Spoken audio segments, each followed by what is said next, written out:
All right, y'all. Welcome to the Social Sig podcast number 11. Very nice. Today we have Gage from Lunar Moth, a very well established band. I would say we're just talking about how you're just grinding like a motherfucker. Yeah. But I don't know. I would say established. As it's always hard to see when you're the one looking at where you actually are. And I don't know, like we talk about this within our band about like our friends' bands, and I feel like a lot of us are kind of still kind of at the same level, but it's hard to tell because like when someone else is leveling up, like everyone's being brought up because you're bringing the entire scene up when you do well. And if you're doing like bills together, then more people will come and see you, and then they're familiar with you. And exactly. Yeah. Like we have people that I don't typically see anywhere until we'll play like a Lunar Moth Social Sig show together. Yeah. Right. And then it's like they know who I am and they know my name and they know our music. But it's like that's the circumstance where we'll see each other. Right. You know? Right. But which last time I saw you was, goddamn, dude. Did I see you? When was the last time I saw you? Yeah, I don't even know. But I remember I saw y'all at the April Fool's Fest for sure. I feel like I saw you this summer. Did I not? Yeah, we played 2 shows together this summer. We played at Lindman's once, and that was with North Warren and Diet Light. And then we also played at the coffee shop in Madison. Yo, oh my God, yeah, that was a fun one. Yes, which like once EVP again, coffee. That was such a random venue, and it was. Cam, shout out to Cam. He's an amazing person. Just like out of nowhere was like, you want to set up a show? I've got homies from Milwaukee trying to come over, and they made it work. One of them, Dear Mr. Watterson, right? Yep, Dear Mr. Watterson. He's the drummer, and then also plays for his own group, whose name just slipped off my tongue. It'll come to me in like 5 minutes. I know it too. Yeah. We're playing with them soon. Yeah, they're fantastic. I mean, incredible drummer, incredible musicians all across the board. Oh yeah, I was really impressed with your Mr. Watterson that night. Agreed. That was sick. Yeah, there are a lot of things, all of which are good because they've got like a lot of like the new like jangly kind of like guitar tappy virtuoso kind of shtick, but also like I don't know, hits you in the feel still. Yeah, you know. Yeah. Cam was fucking insane. Yeah. It's funny because the drum set was like borderline falling apart for the night, and I'm like, I mean, there's a reason for it. Yeah. Dude's crazy. It's like, right. Yeah. So, how was your EP release show? It went really well. Which Lunar Moth just released an EP. Was it last Thursday? Yeah, last Thursday. Yeah, dropped. It was. Congratulations. Thank you. It's really weird. So to answer your question, the release did go really well. I mean, it was all we could have asked for, really. It was probably one of the better shows we played in Madison. And I don't know. It's like we did it in a way where it's like we wanted to invite friends bands, but also like pay homage to some of the friends that have like done us big favors too, where it's like Totally Cash has showed us a lot of love in Chicago that we really wouldn't have been able to like. I don't think we would have been able to play in Chicago without them, to be completely honest. Yeah. And Trash from Totally Cash is just the guy who ended up seeing us. He's a motherfucking legend, man. Okay, we talked about this beforehand, but the Company Brewing show where we met is where we met him too. That was the first time he saw us, and then April Fool's Fest was the first time we met because he was pretty drunk at that show, right? And we didn't get to talk that night, but I just remember seeing like a video, and he said something to me afterwards, being Trash. You know, he's always like in it. He's in his own lane. He's just like doing his stuff. And I mean, that's where Diet Light saw us for the first time too. Like what it was last year, like first or second weekend of December, Company Brewing, and we got on the bill with you guys in Lund and North Warren, and Diet Light showed up. Yeah, and it exposed us to like the Milwaukee scene that we didn't even know existed, which is crazy because it's hard to ignore. Dude, not even a year ago now. It feels so long ago. It really does. My God. It was a really nice day out, except it was like raining all day. There was a blizzard up north, and it was super foggy. Right. I know it's really, really Rain Man of me, but I remember because we were driving home and we were downtown Milwaukee, trying to get on the highway, and I just remember seeing, because they had like some Christmas decorations up and all this fog, and I'm a sucker for like a good photo. We were talking, I have a couple cameras, and I was like, so tired. I was like, I want to take a photo really bad, but I don't want to pull over. And I didn't, and I won't forgive myself, you know? Like foggy with the Christmas lights, kind of eerie. Oh, yeah. It was weird because we were the only cars on the road, too. It was like 2:30 in the morning, you know? Yeah. Yeah. Next time. We'll just do it again. Right. Yeah, I always kick myself for not doing like a photo op. Then I'm like, damn, I should have done that. Yeah. Like, that would have been cool. But. It's really interesting because, I mean, photos, I'm going to get a little introspective on you. Like, photos these days are almost like everyone takes them. They're not as special anymore. But, like, you can look at them as in a couple different respects where it's like, we do a lot of like photos and video on the road. And I know that we like put it out as like content, but it's a really big thing for me is just like, these are memories that we've had and things that we've done. And like, yeah, we can show other people, but it's like, I can look back on all that stuff. And I know like a lot of it's up on Instagram, but I've got a 2 terabyte hard drive of like photos, videos from the road. And it's jam packed, like, from maybe like a 10-minute video that you'll see online, I've got probably like 2 hours of footage. And I can just go through it, and it's like, this is when we were driving on the highway into Chicago, and we saw the skyline, and we were like, holy shit, we're playing there tonight, you know? Like, all sorts of stuff. It's like documentation, just to look back. And I mean, like, I really just play music because I like it. And I'm doing it with like the best friends that I could ever have. So it's like, this is our adventure. Shout out Amber and Mac. Yeah. I couldn't make it tonight. Yeah. It's, I mean, probably like dream group, you know what I mean? It's just like, we're going doing new things together. Just like everything's an adventure. Like best case scenario. Absolutely. Yeah. And like meeting new people, doing new things, finding like really good spots to eat food. Like, we went to a place in Minneapolis that a homie works at up there, and he probably the best ramen restaurant I've ever been to. You know, like, did you play a show up in Minneapolis? So we've got so Eric's Iridescent Tent. We're playing with them at the Lighthouse this Friday, and my friend Joe, he stood up in my wedding. Like, one of my best friends lives up there, and he's been playing in bands on and off since I've known him. So like, he operates a DIY venue up there in his garage. Can you say the name again of his band? Eric's Iridescent Tent. Eric's Iridescent Tent. I feel like I followed it on Instagram, like the band or the venue, maybe. Yeah. Too. So the Dead Wizard Lounge is the venue. Yeah. I did see that. It's an awesome place to play.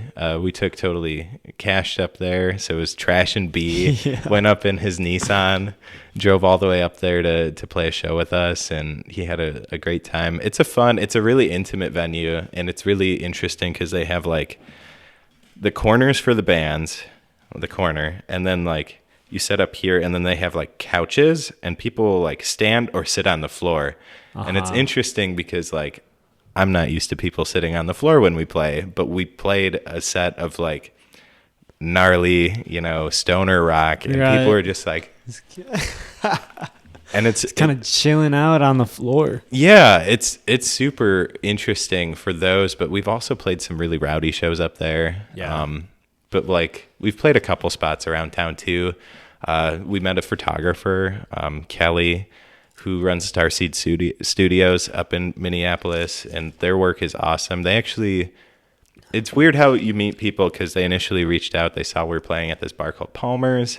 They were like, do you want some video footage for the night? And I'm like, absolutely. You know, we figured out what song we were going to do and all that good stuff. And they sent us an awesome footage from like this crazy show that we played that was like, to me, felt like an enigma of like this packed bar that shouldn't have music, with a stage in the corner that's like 4 feet off the ground. You know, the classic, like, why is there music here? And it was like a Friday or Saturday in January, right? And I I don't remember why I got on this tangent, but there's a video of us playing Red Room Mistress on that stage from that show in like January, February of 2020 before shut down, before we didn't play shows for like an entire year. January of 2020. Is that right? Like, when did you start Lunar Moth? So we've been like your discography's been up since 2020. Right. We're a weird band. We started and we had like very big aspirations to begin with, and then like trying to like self-record a full-length album is hard. Yeah. Right? So we did a demo and then went from there, but so like we had an old band. I played guitar in a band before this. I know you play guitar. Somewhere. Yeah, so we were a band called A Well-Known Secret from like 2016 or 2017 all the way up to like the end of 2018. The three of you still? So I played guitar. Amber just sang for that band. Okay. Mac played bass, and then we had miscellaneous drummers throughout. I want to say the 2 to 3 years that we were a band. Yep. It was a fun time, but like ultimately when you're brewing on the same group of songs for so long, it can really kill it for you. And I think that was ultimately like our demise. We had a hard time like working through, and like we switched drummers a couple times, and like every time you have a member change, like stuff is kind of weird. Yeah. You know, it's a transition to get into period. a groove again, and absolutely. Yeah. So like we just fell out of love with the project itself, which kind of sucks because the last drummer we had, Spencer, great guy, and like was really about it, but we're not about the music and not really about like the sound that we were going for. We were trying to push forward, but stuck in like what we were doing still. Sure.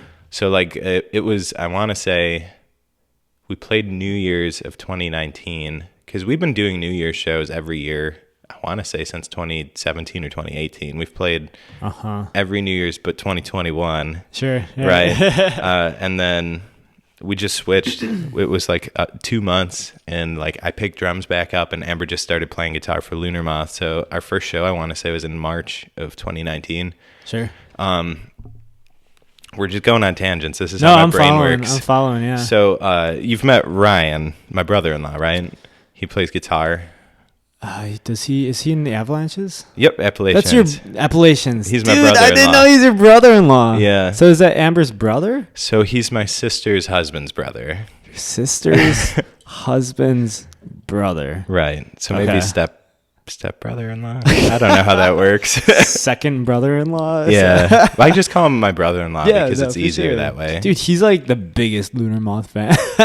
So every time I see y'all in Milwaukee, he's always at every show just rocking the fuck out. He's amazing. Love that guy. I love Ryan so much. Yeah. And like we were really good friends in high school. He went off to He was in the Army for a while. He has a crazy life story if you ever want to talk to him. But it's crazy because he lived in Montana when we started the band. Okay. And then out of nowhere, we're going to like play our first show, and he gives me a call. He's like, "What are you doing today?" I'm like, "We're going to go play a show with my new band." Right? First show. He's like, "Cool. Where?" "Madison. Here's the bar." I'm like, "Why?" He's like, "I'm in Madison, dude." He saw us at our very first show. Yo, that's cool. It's really weird because like super good friend of mine. It was just like he was off doing his thing for a while out west, and then like out of nowhere he showed up, and he's been at like every big event that we've done since. Yo. So like he was there first show, he was there when we played with you at Company Brewing. He manned our camera.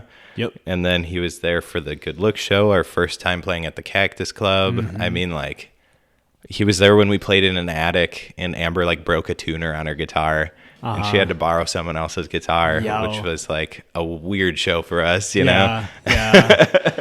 One of those. Yeah. But like, yeah, that's a weird one because it's just something that like, I don't know. I don't actively think about it, but like he's somehow just showed up for us. Yeah. Every time. He loves you guys so much. He's great. He's an amazing guitarist too. Yeah. I mean, he went to Milwaukee High School of the Arts, I believe is what it's called. He went for like jazz guitar.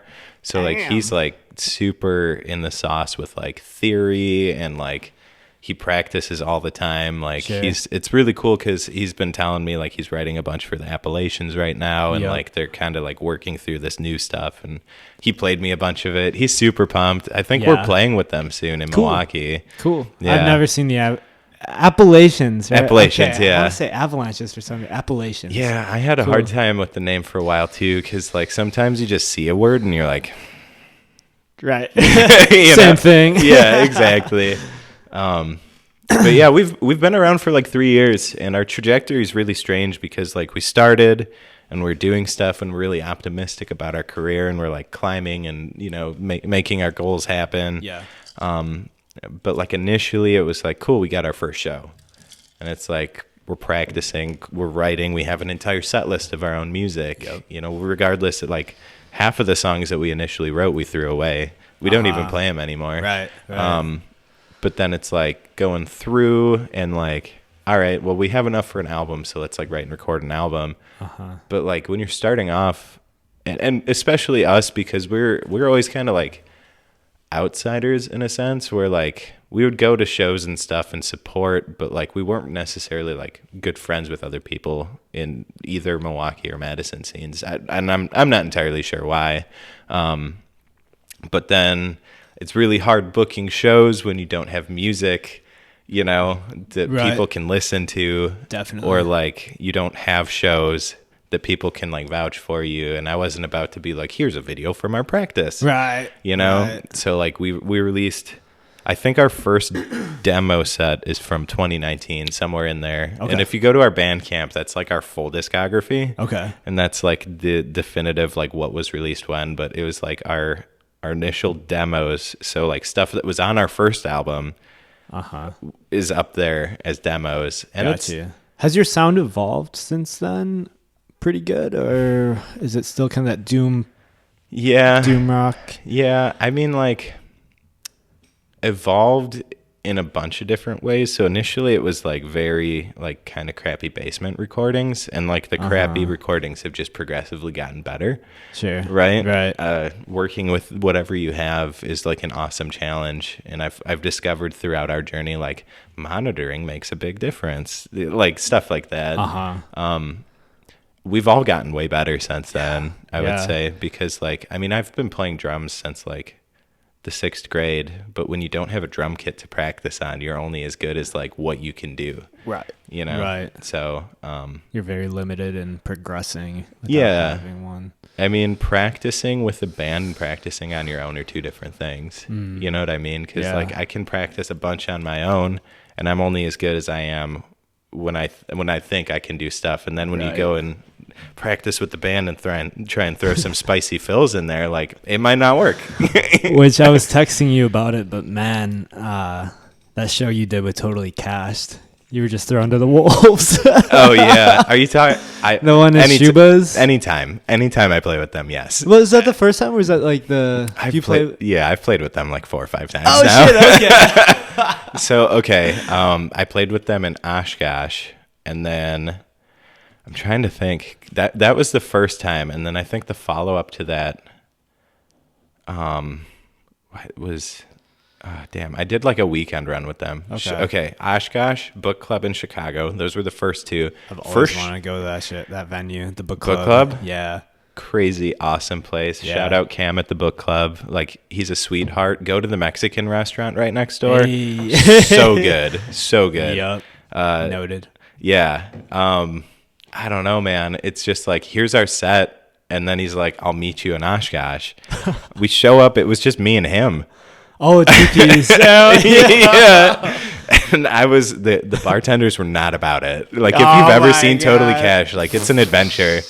But like, I love watching Totally Cash. It's awesome. Every fucking time is just amazing. I cannot take my eyes off. Yeah. So good. But like, I kind of knew what to expect, but also I feel like as a band member, you don't know what to expect of the track. You have an idea. Like, he's like, these are the songs, and I'm like, it's just gonna be us. Like, right. But that we played at the Book Club, and then I think the next one was that. I think it was we were playing at Shuba's for the Scarlet D'Amour EP release, which is like That was a bonkers show. Like I've told them before, I've never seen a local show like that because they sold it out. Yeah. I've never been to Shuba's before, and I don't know if there's necessarily like a good Wisconsin point of reference for like what it is. How many people? I want to say it's give or take like 200. 200. So like maybe 225, maybe slightly less than 200. I've been there before. I saw Bristol Maroney there right before COVID, and I want to say it's more than 200. I want to say like 300, 350. Whatever it is, it's a lot because when you're looking out there and you're anxious as shit because you're like, this isn't even the Totally Cash lineup I played with last time. You know what I mean? It was bananas, man. It's okay. So I'll give you this though, that I was the kid in high school where they would I would get nominated for like all-star band, right? And I wouldn't look at the music until we were going to perform it. And then I would just be like, I don't know why I do this to myself. And that's just been my music career since then. Wow. Yeah. So you just kind of get thrown to the wolves and you just figure it out. You either sink or swim. And typically in like a band situation like that, especially like very like visceral rock and roll, it's like you're in it together and it's like, damn, dude, it's like either some of the most liberating or some of the like deepest holes you've ever been in, because like we initially didn't know if we did good or bad, and there's a lot of things like I didn't have monitors for that show, so I was sitting there listening out of the backs of guitar amps trying to figure out what was going on. Jesus Christ, tell me about it. At Shuba's, they didn't have a monitor? It wasn't on. I don't know. Oh, okay. I wasn't there for sound check, so like I'm assuming I just didn't get a mix for it. I don't know. And that was wild. Holy shit, man. And like I'm looking at the guitar necks while they're playing from over here, trying to figure out, okay, they're moving chords, so we must be at this next part. Like, just hanging on to the edge of my seat. It's a weird one. Just fully tuned in. Trying to, like, as much as you can be when you just hear, like, Right. But, I mean, all of the video that I saw afterwards and the people who were like, oh, my God, like, that was my first time seeing Totally Cash. That was amazing. It's like, made me feel like, okay, we did it. Right. But I played with them at our EP release show too. Oh, you did? Oh shit. So going back to that night, dude. Yeah. It was went well.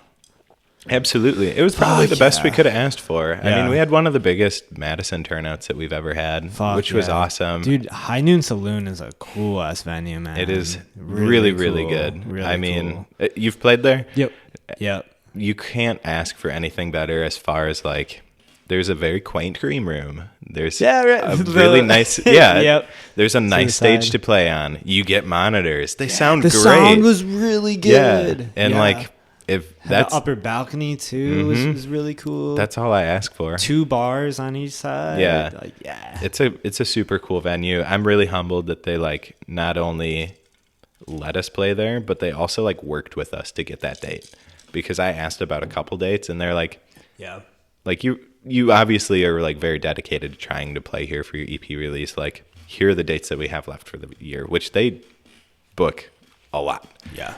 Like I think I initially asked for September and then we got last weekend, but it was like, you either get like a Thursday or you don't get a Friday until like halfway through next year, which is crazy to me. Wow. But like when you're working at like that level, where they're working with, they're booked probably so many months in advance. Absolutely.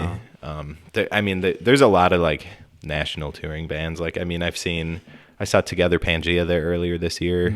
I saw Weed Eater and Telekinetic Yeti, which are stoner rock bands, doom bands. I mean, it's we don't play it because we think it's cool. We play it because we love it, Right. Did you grow up on a lot of like stoner rock doom? I mean, yes and no. I mean, if at its core, a lot of that music is derived from like Black Sabbath, and it's like, sure. I do love Black Sabbath. Yeah. You know what I mean? Yeah. Like it might be a cop out, but like the first time I ever listened to an actual vinyl record was Black Sabbath's Paranoid, which like, I know that that's not like their doom roots. I get that, but like it's a really good album start to finish. And my dad was just like, I've got something for you. And he like drops the needle and my life changed. You know what I mean? Like, I don't know. It's funny because like he listened to that album so much that like it doesn't have like the sleeve anymore. Like it deteriorated, and then like the inner like I don't even know, like paper that it sits in is also deteriorating. God damn. Yeah, like he loved that album. He's like, the sleeve is deteriorating. Yeah, it's gone. He just like picked up a record between a bunch of different records. He's like, this is the one. But he's like, I smoked a lot of weed listening to this one, buddy. I'm like, fuck yeah, dude. Yeah, I'm not super familiar with Black Sabbath. I honestly have to give them a listen because I've known of their... Yeah. Dude, like, what's a popular Black Sabbath song? Paranoid. That's probably their most popular. How does that go?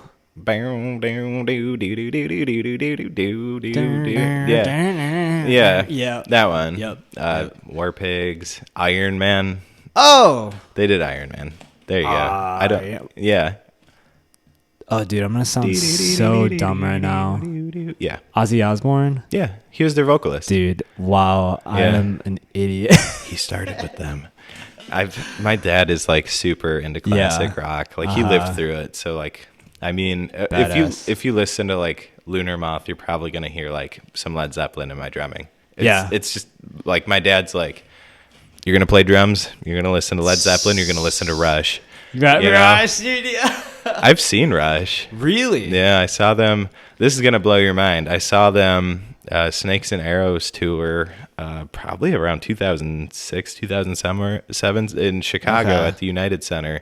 My dad's like, you do good on your grades and I'll take you to see Rush. And it was like a win-win because he gets to see Rush and I do good in school. You know? Better do good. But years and years go by. I met Alex from Vom Bomb last year. Sure. Right? I've never met Vom Bomb. I've seen their name everywhere. And it's funny because I'm like the guy who's pushing like Vom Bomb, their clothing company, because I think it's funny. Alex is a sweetheart. I love him.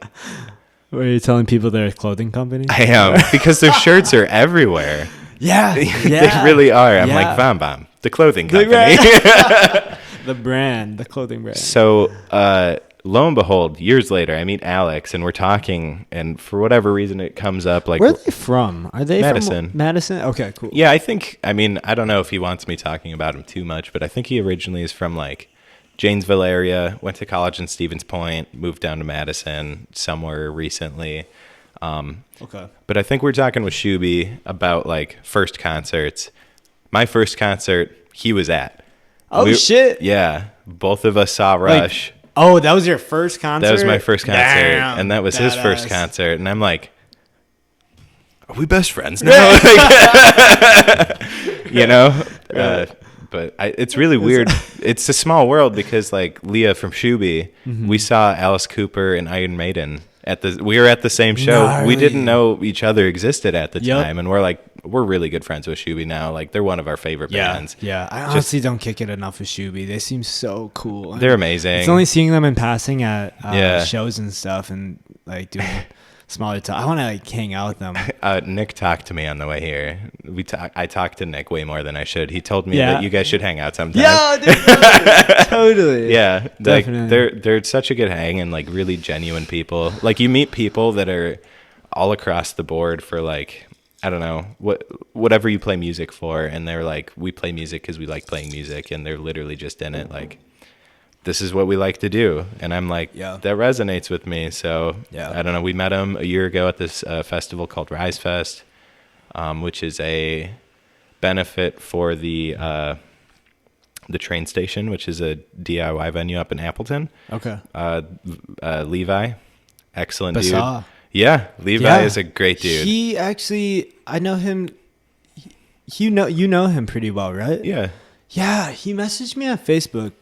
We did a show together at the Oscillator Lounge, which is a DIY venue ran by Lobi. Mm-hmm. Really, really kind dude, and I've been following up with him on Facebook every now and then. It seems like he's been doing a lot of shows lately. He's been not only plays a lot, he runs sound in Appleton all the time. Yeah. Like, excellent sound guy, excellent musician. I've seen that dude play, like, I think almost every fucking instrument in the band. Wow. Yeah. So it'll be like I think I met him. He was playing drums, and then he played guitar.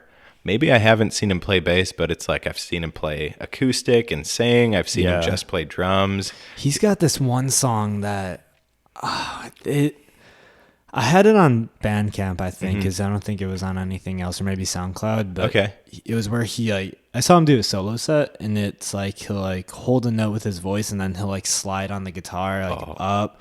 It's a really powerful song. That's and cool. like I'll just have to talk to you about that, because I'm sure he knows music. I don't know. Probably. I don't know how. It seems like he's really has had a long journey in music. I mean, he's the type of guy.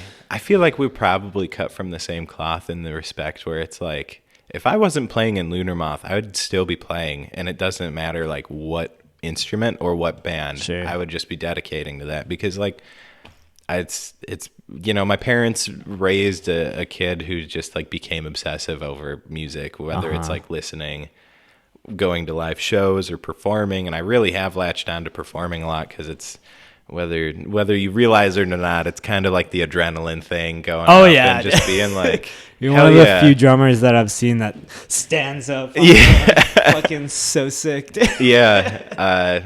So Levi, I've seen him play he was playing for one of Bloth's solo projects, who's another singer, or I should say multi-instrumentalist up in Appleton. Bloth, when I met Bloth, they were doing like really, really like gnarly, like fuzzed out kind of garage rock stuff. And then they switched over to like primarily like ambient synth stuff, which is cool. So I saw Levi play drums for that. And then he's also in Cave Paintings, which is kind of like rock with like a lot more folk influence, because there's like a violin player and I think a ukulele player too. I don't know. I've seen them in so many different iterations, because they kind of also have like almost a rotating cast of like, are you available for this show? Sure. I don't know the inner working, so I shouldn't assume, but seems like they play a lot of shows like upper Wisconsin, like a bunch of cities all over. I mean, it's really weird to think about that, like they're in Appleton, which really isn't too far away from Milwaukee, probably like 2 hours north. But like when you're exposed to that area, you have like a different umbrella that you can cover without doing too much drive time. Sure. Whereas like if you wanted to play in Wausau, you probably have like a good 2.5, 3 hour drive up there. I think it's like 4 hours. Yeah, exactly. I've done that drive. Yeah, you know what I mean? A long drive. And it's like Wausau's only a little bit above halfway through the state, you know? Right, right. Like it goes like Rhinelander isn't even the top of the state, and that's 6 hours. My buddy Bridger, who does nice. Heck yeah, Bridger's awesome. Fuck yeah, dude! Shout out Bridger, man. He's been absolutely killing it. Absolutely, though. I think I'm gonna fix this. I think it slipped a little bit. It's all good. Shout out Bridger. While I have the floor while you're fixing that, I'll just say that for discrepancies, Cam Loblaws' other band is Friendly Specters. I told you I'd remember. Sometimes I'm not firing on all cylinders, and when you put me on the spot, I sometimes blank. My brain works a similar way. And then let's shout out Levi. And I'll also have to tell you, like, part of the stage performance that I've picked up on, like, Jazzcore Friction out of Janesville. They run the Thomas House down in Janesville. Okay. And Jazzcore is also like on par with Shuby. Like, they're some of our best friends. Jonah, amazing dude. Gabe is his brother. They're like brothers, and Abby is their bass player. So they just travel around Wisconsin, like playing some of like the dirtiest punk venues and just absolutely destroying. What kind of music? I don't even know, because their influences are all over the place. I would say garage rock, for lack of a better term, but they're, oh man, like the Gabe's flow is like almost like White Stripesy Jack White, kind of like almost even like Rage Against the Machine, like very rhythmic flow, and then like super heavy hitting drums and guitar, and it's really Jazzcore Friction. Friction. I've never heard of them before. I want to get them on some of like the Milwaukee scene shows that we're a part of, because Excuse me, this gin and tonic is the tonic water is really getting me. A little bubbly. Yeah, it's really interesting because like there's so many in bigger cities like Chicago and Milwaukee. There's so many different sectors of like scenes. Like there's probably bands that are substantial size that we've never even heard of, right? And they have friends and different people that they know, and that's who they'll play with in Milwaukee. And they used to play at like when Fire on Water was around, they'd play there quite often. I think they played Bremen quite a few times. Yep. Bremen is a DIY staple. It really is, though. Well, not DIY, but like, I mean, early on, like from out of state, it's very easy to book at Bremen compared to a lot of other places. I mean, even like, I don't know, like it's if you're coming through Milwaukee, like they basically are like, you got the date. Have at it. Yeah, right. You know what I mean? Like they like, come on in. Yeah. Like, you got to set like everything up, but you have to set you got up a spot. You have to like advertise your own show. Like you have to book your own bands. It's like DIY as it comes, I would say. Right. We're supposed to play with Jazzcore on New Year's Day this year with Cult of Nasty, who I don't know. I've heard of them before. Okay, so you're just look up their social media. Okay. Because when they you know what I'm talking about. They hit me up to do a show recently. They seem so interesting. So I've had Cult of Nasty. We haven't been able to play with them, and I feel so bad because I've heard from every friend's band that's played with them that their shows are crazy. Yeah. Like absolutely crazy, as you would imagine from their promo. Cult of Nasty on Instagram. Look them up. It's if you dare. Yeah, look it up. It's nuts. So we're supposed to play with them. One of our openers also had COVID. It was a snowstorm that day, and then lo and behold, like I think Amber. It might have just been Amber, or it was Amber and Mac also got COVID after New Year's Eve last year. Last year it spread, or I suppose this year, at the very beginning of this year, spread like the plague, like crazy. Well, we were going to do a 4-piece set at Company Brewing that December. Okay. And Jacob Slade was on lead, but he got COVID. So we just did a 3-piece. That's really interesting. You had a different bass player then, too. Yeah, Isaac Rapinski. Shout out Isaac. He's in a band in Milwaukee called Moonglow now. Oh, cool. And they do like a kind of like a funk pop, city pop kind of thing. Nice. Dude, they're really good. We're doing a show with them Amazing. December 10th. Yeah, it's really interesting because it was like the first time I saw Social Seg, you had like a completely different lineup. And I remember talking to you outside of Company Brewing, like I think you were smoking a cig, probably with Ryan, if I had to guess. Yeah, it was. And you're like, I think we're adding a lead guitarist. And I was like, oh, that's an interesting move because like I had no prior knowledge or experience, and that was literally after your set. You're like, I think we're adding a lead, and I'm like, I mean, I really liked what you did, you know, like it makes a lot of sense. Or like after you added Jacob, who's like phenomenal and extraordinarily talented, like it clicked. I was like, that's why. That's why. But then it opens it up so much more, or just like absolutely gives it such a better like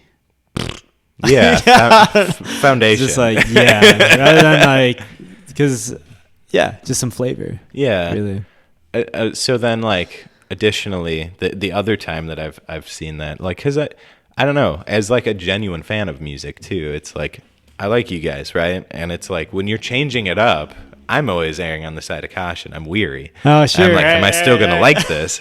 And it happened with Shuby too. They added a synth player this last year. Yeah, Nick. they did. Yeah, Nick is also crazy talented. Yeah, like not just synth player, but also guitarist. And I think so. They have 2 Nicks now, right? They do. They have, I believe, the bass player's last name Madison, and then Morrissey is the synth player. Okay. So you can't even call him like Nick M. And Nick you know what I mean? It's just like Nick and Nick. And Parker Sweeney, Parker Schultz. I know. I got you last week. I was like fucking with you guys. Dude, you'll text me at the best times. Like, hell amazing. Yeah. Like, have a conversation for a few hours back and forth with you. Yeah. It's just like... It's very nice that you reach out. I do appreciate the Gage keep track text. of your friends, you know? Yeah. Even if it's just like me behind the curtain being like, for amusement, just like, we should do karaoke sometime. And it's like, I'm actually really down for that. Yeah. You know? Dude, if we did karaoke with Shuby, that would be so fun. I would be so happy, actually. We should do it. Are you guys around this whole weekend? No, unfortunately Okay. not. We're so the run is going like this. Because of our EP release show, I couldn't set up and play a show with Eric's Tent in Madison. I booked them a show, or they booked the show. I hooked it up somehow. Okay. They got the bands. They're playing. They're spending the night at our house. We're playing in Milwaukee, and then we're playing together in Janesville. But Shuby is playing in Beloit. So shit. Okay. Yeah, which is like 20 minutes away, honestly. On Saturday? Yeah. Okay. So, but we didn't get a dog sitter for this weekend. And like Charlie, our little German Shepherd Golden Retriever mix, she looks just like a black lab. Oh, cool, yeah. But she really puts up with a lot of our shit because we'll just like drop her off at like a friend or relative's house. Like, all right, we'll pick you up in a day. Yeah. And then we come back and she's like, come on. Right.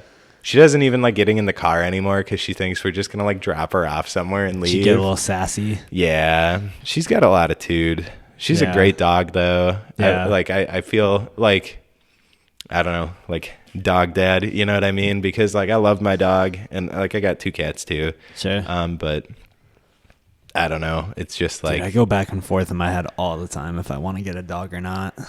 I would say like, if you're in it, do it. It's just a huge responsibility. Yeah. I don't think I'm ready right now. Yeah. It's timing. I mean, everything. But if you had a I will. place, it's because the big thing is with a dog, no matter like what size they are, you always have to take them for walks and like make sure that they're doing well. Because if a dog is just inside all the time, like we have the perk that like both Amber and I work from home.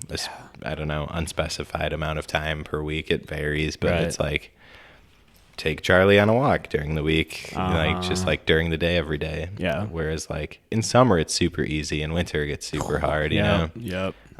Yeah. Yeah, but we're headed back every day, and I don't know, I'm pumped to be playing the Thomas House again. But Nick Morrissey, they added him as a synth player. Yep. I'm bringing it back. Yep. We're on point today. Yep.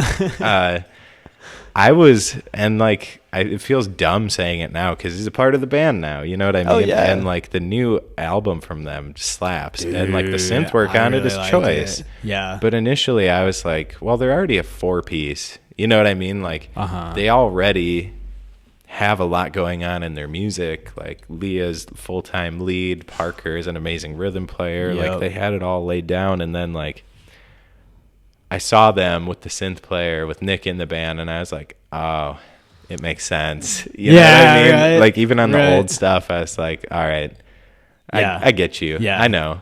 And it seems like they knew him for a while. Even think- like they're all kind of homies anyways, which Yeah. makes it way easier. Absolutely. When the vibe is already really I good. think Leah went to high school with Nick. Okay. I think it's so like, it's really interesting to me how like bands meet each other. Yeah. Because like I already gave you our backstory, but like Lunar Moth has known each other forever. I met Mac in the 3rd grade. Yeah. You know, Yeah. like you guys could be brothers. It seems. we really could, yeah. For better or for worse. I mean, we go in a band. You go through everything together. For a while, I was telling Amber at the EVP coffee show, I was like, I thought that it was you two were married, and then Mac was your brother, and all your last name was Moth. Oh, that's awesome. In my phone, Clever your name branding. is Gage Moth. It should be. And I then think yours Amber is Moth. Yeah, yours is Parker Social Sig. Parker Sig. Yeah, I mean, it works because I have Parker Sweeney too, and he's Parker Shuby. Right, Parker Shuby. But like, Sick name. yeah, no, it's. I mean, it's for me. It's almost weird bringing a different person in. You know what I mean? Whereas like, I don't know how you know your band, but like, Yeah. it's just like we've got that connection. I mean. I even played like trombone drum set duets with Mac in high school for solo ensemble. Jesus, holy shit. Dude. Yeah, we did like jazz standards between us. Wow. Yeah. Got a weird backstory, man. Do you know music theory like pretty deep or No, I mean like I know how to read sheet music for drums, but like it only goes so deep. So like my initial, I guess to answer your question before going on my rant, yes and no. I know like chord progressions and like I vaguely know the circle of fifths and like stuff like that. But like I a lot of like what I know came from like just playing and fucking around on my own. Like in high school, I was like, Eddie Van Halen always played guitar. So I was like, I'm always going to play guitar. I learned a ton of songs and honed my technique, like that kind of thing. But then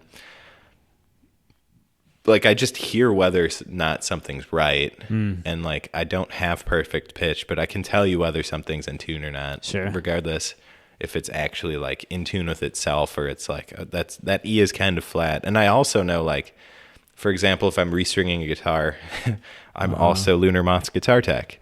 If I'm restringing a guitar, I can tell you, like, I'll get it up and I'm like, that sounds like an E, but I know my ear hears flat if I just don't have a reference. So I have to go like, up to like, I don't know. So you could tune a guitar by ear? Technically, that's fucking sick. If like you hand one to me, I can strum an E chord and I can tell you which note's out of tune. Right. But I can kind of do that. Yeah, not anything crazy though. I just had I prodigy. Played guitar a lot. It's just a lot of time into it. Yeah, I would say the same. Just like if I play a chord, then like a C or something, and you can kind of pluck through it and hear exactly what's like. It just needs a little. I mean, little kicker. I've never been the type of guy to like do a show without a tuner pedal though. That just makes me so weary. No. Like you'll watch like old school footage of like Jimi Hendrix. He'll be playing and then out of nowhere he'll just go like boop. I'm like, really? Like how do you even know your reference pitches in tune? You know? Right. Like you could just be playing in like E flat all night and you're like, all right. Guess we're switching it up. Yeah. Voice isn't feeling as up to it today. Yeah, exactly. But yeah, we've all known each other forever, and like the chemistry's been great because of like, I mean, I played pep band with Mac and Amber, like we did solo ensemble. Yeah. Like I mean, if you want to go like really old, like after high school, I was in a bunch of metal bands and I always wanted to play guitar and like it would never work out because drummers are just so hard to find. Like the fact that you have Kai is like crazy because like not only like super technically proficient, but like really nice guy, seems super reliable. Yep. And it's just like the big thing is like just liable or reliable. Yeah. To find a bandmate too. But it's hard. The vibe is good. Yeah. I got lucky, man. I got really lucky, I will say, of how Kai, we've had mutual friends for years. His cousin Waldo is like my best friend. Waldo. Nice. And then we started jamming pretty early on in like Social Sig, and he's never like, this is his only music project, so it's like fuck yeah. Nice. That's out of a drummer, right? Unheard of. Right. Because like I still get roped into shit and I'm like, I'm not drumming for anyone else anymore. Right. And it's like it's so hard to find a drummer. Totally Cash is like, I mean, we're playing this show together. I'm like, it's hard to say no if I'm going to be there. Right. Too Canadian to say no. Or like I filled in for Vom Bomb. I've been asked to fill in for Shuby, but like problem is like if I'm playing out, I'm not gonna be able to do anything for you. I don't know if this is like confidential or anything, but Shuby got a new drummer recently. Yeah, they did. Yep. Yeah. Isaac is the new drummer. Original drummer is what it sounded like. Yeah, Isaac was the original drummer and is now drumming for them again. Yeah. Yep. I'll have to ask them about that. Yep. I don't know anything. Okay. Like, interesting. Yeah. It's kind of a quiet thing, but I don't know. Yeah, cool. I mean, like Isaac's super reliable and really good. Yeah. So like it fits, especially because he drummed for them initially, and like I don't know if you've heard of The Present Age, but his project is The Present Age. Okay. And like The Present Age and Shuby are really, really good friends. Gotcha. So like when we played up in Oshkosh, that was the lineup. It was Present Age, us, and Shuby, and they're really, really good. I think they call themselves post-punk, but their music is like very like driving, kind of like jangly, like a lot of treble and guitars and like really rhythmic, and then like almost like spoken word, like yelly vocals. Okay. Yeah, I'm not describing it very well. I was following, and I wonder if it's close to what I was thinking, but we'll listen to them afterwards. Yeah. They something widespread consumption is their album that they released. Age. Yeah, I feel like I've seen their name around. They're very, very good. Yeah. And honestly, people are doing an injustice by making them open up shows.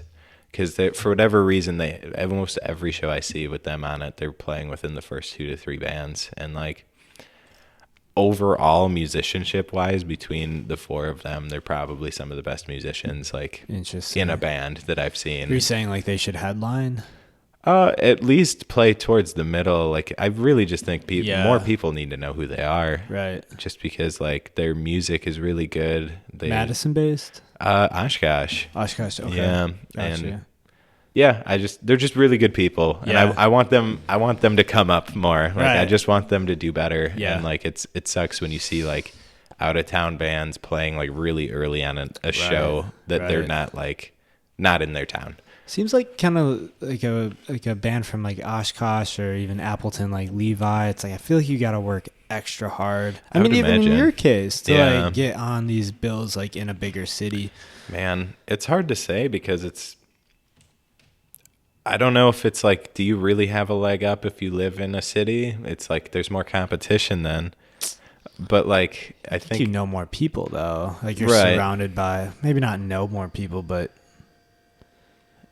like there's an easier chance for you to go to a show and intertwine with people there. Right. And like, I can agree with that. I mean, it's hard to say because a lot of, from my experience and like how I truthfully feel, like we could be doing exactly what we're doing. We gig out quite a bit because it's what we like doing. Yeah. And we could be doing it and making absolutely no progress. And sometimes it feels like that, but then other times we'll play a show to like a not very full room and like those people loved it and those people are now pushing your shit for you. Yeah. You know what I mean? Yeah. And it's very circumstantial because like I live in Madison, right? We're uptown where bands from elsewhere are like, it must be awesome. Like your scene must be great. Like playing there must be awesome. And it's very circumstantial because it depends like, does the Sylvie have a cool show going on? Because if there is, like, not everyone who wants to go to a show at, like, the Rigby or Mickey's will want to go to the Sylvie and vice versa. But also, like, I don't know. It's crazy because we've played so many shows in Madison that, like, the bill is so incredible where you're like, this can't be a bad show. And it's not bad in the end in the, you know, it's not like it wasn't worth playing or, like, people didn't show up, but it was, like, maybe less people than you thought. Right. You know, like every town has good and bad shows. Madison is tricky in that way, whereas I feel like there aren't, like it's a college campus city, like it's very collegey city, so it's like very, it depends on the time of year or like, like there's people coming in and out of that city all the time. Oh, absolutely. And it's hard to have like a consistent like group of people to come out to your show kind of thing is what I want to. Yeah. It's just like the dynamics of the city don't seem like it's great to support a solid scene to. I don't know if I have a great perspective on it, to be completely honest. To be fair. Yeah. Just because like there's different sectors, just like Milwaukee has different sectors of like music scenes. Madison definitely has like a college scene that maybe doesn't really intermingle a lot with like the local bar scene, which is where a lot of the local shows go. Not to say that they don't, but from my perspective, I don't see it as much where it's like you'll have bands that like frequent like house shows in Madison, right? And then like there are bands that frequent like the bar shows, and some bands don't even play like some of the bars that are more associated with like college lifestyle. You know what I mean? Yeah. And like we just want to play places. Yeah. You know what I would play at a college house show just as much as I would play at the Rigby or the EVP that we played at that hasn't had a show since then. Yeah. No, so it's just kind of like, it is a really, that show was bussin'. There was a lot of people. It was a cool show. I dug that a lot. It was one of my favorite from the summer for sure.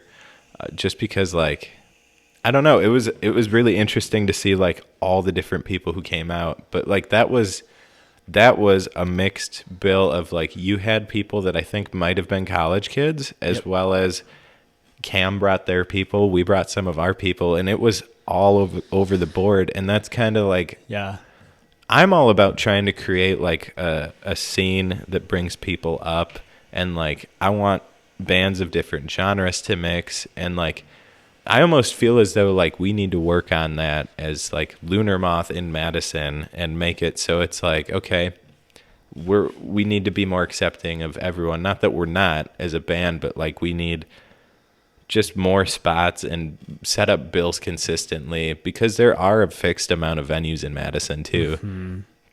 And building a scene and community that's not just like good for the bands, but good for like fans to come out is like very important, especially because like you want music fans to come out consistently and support hard.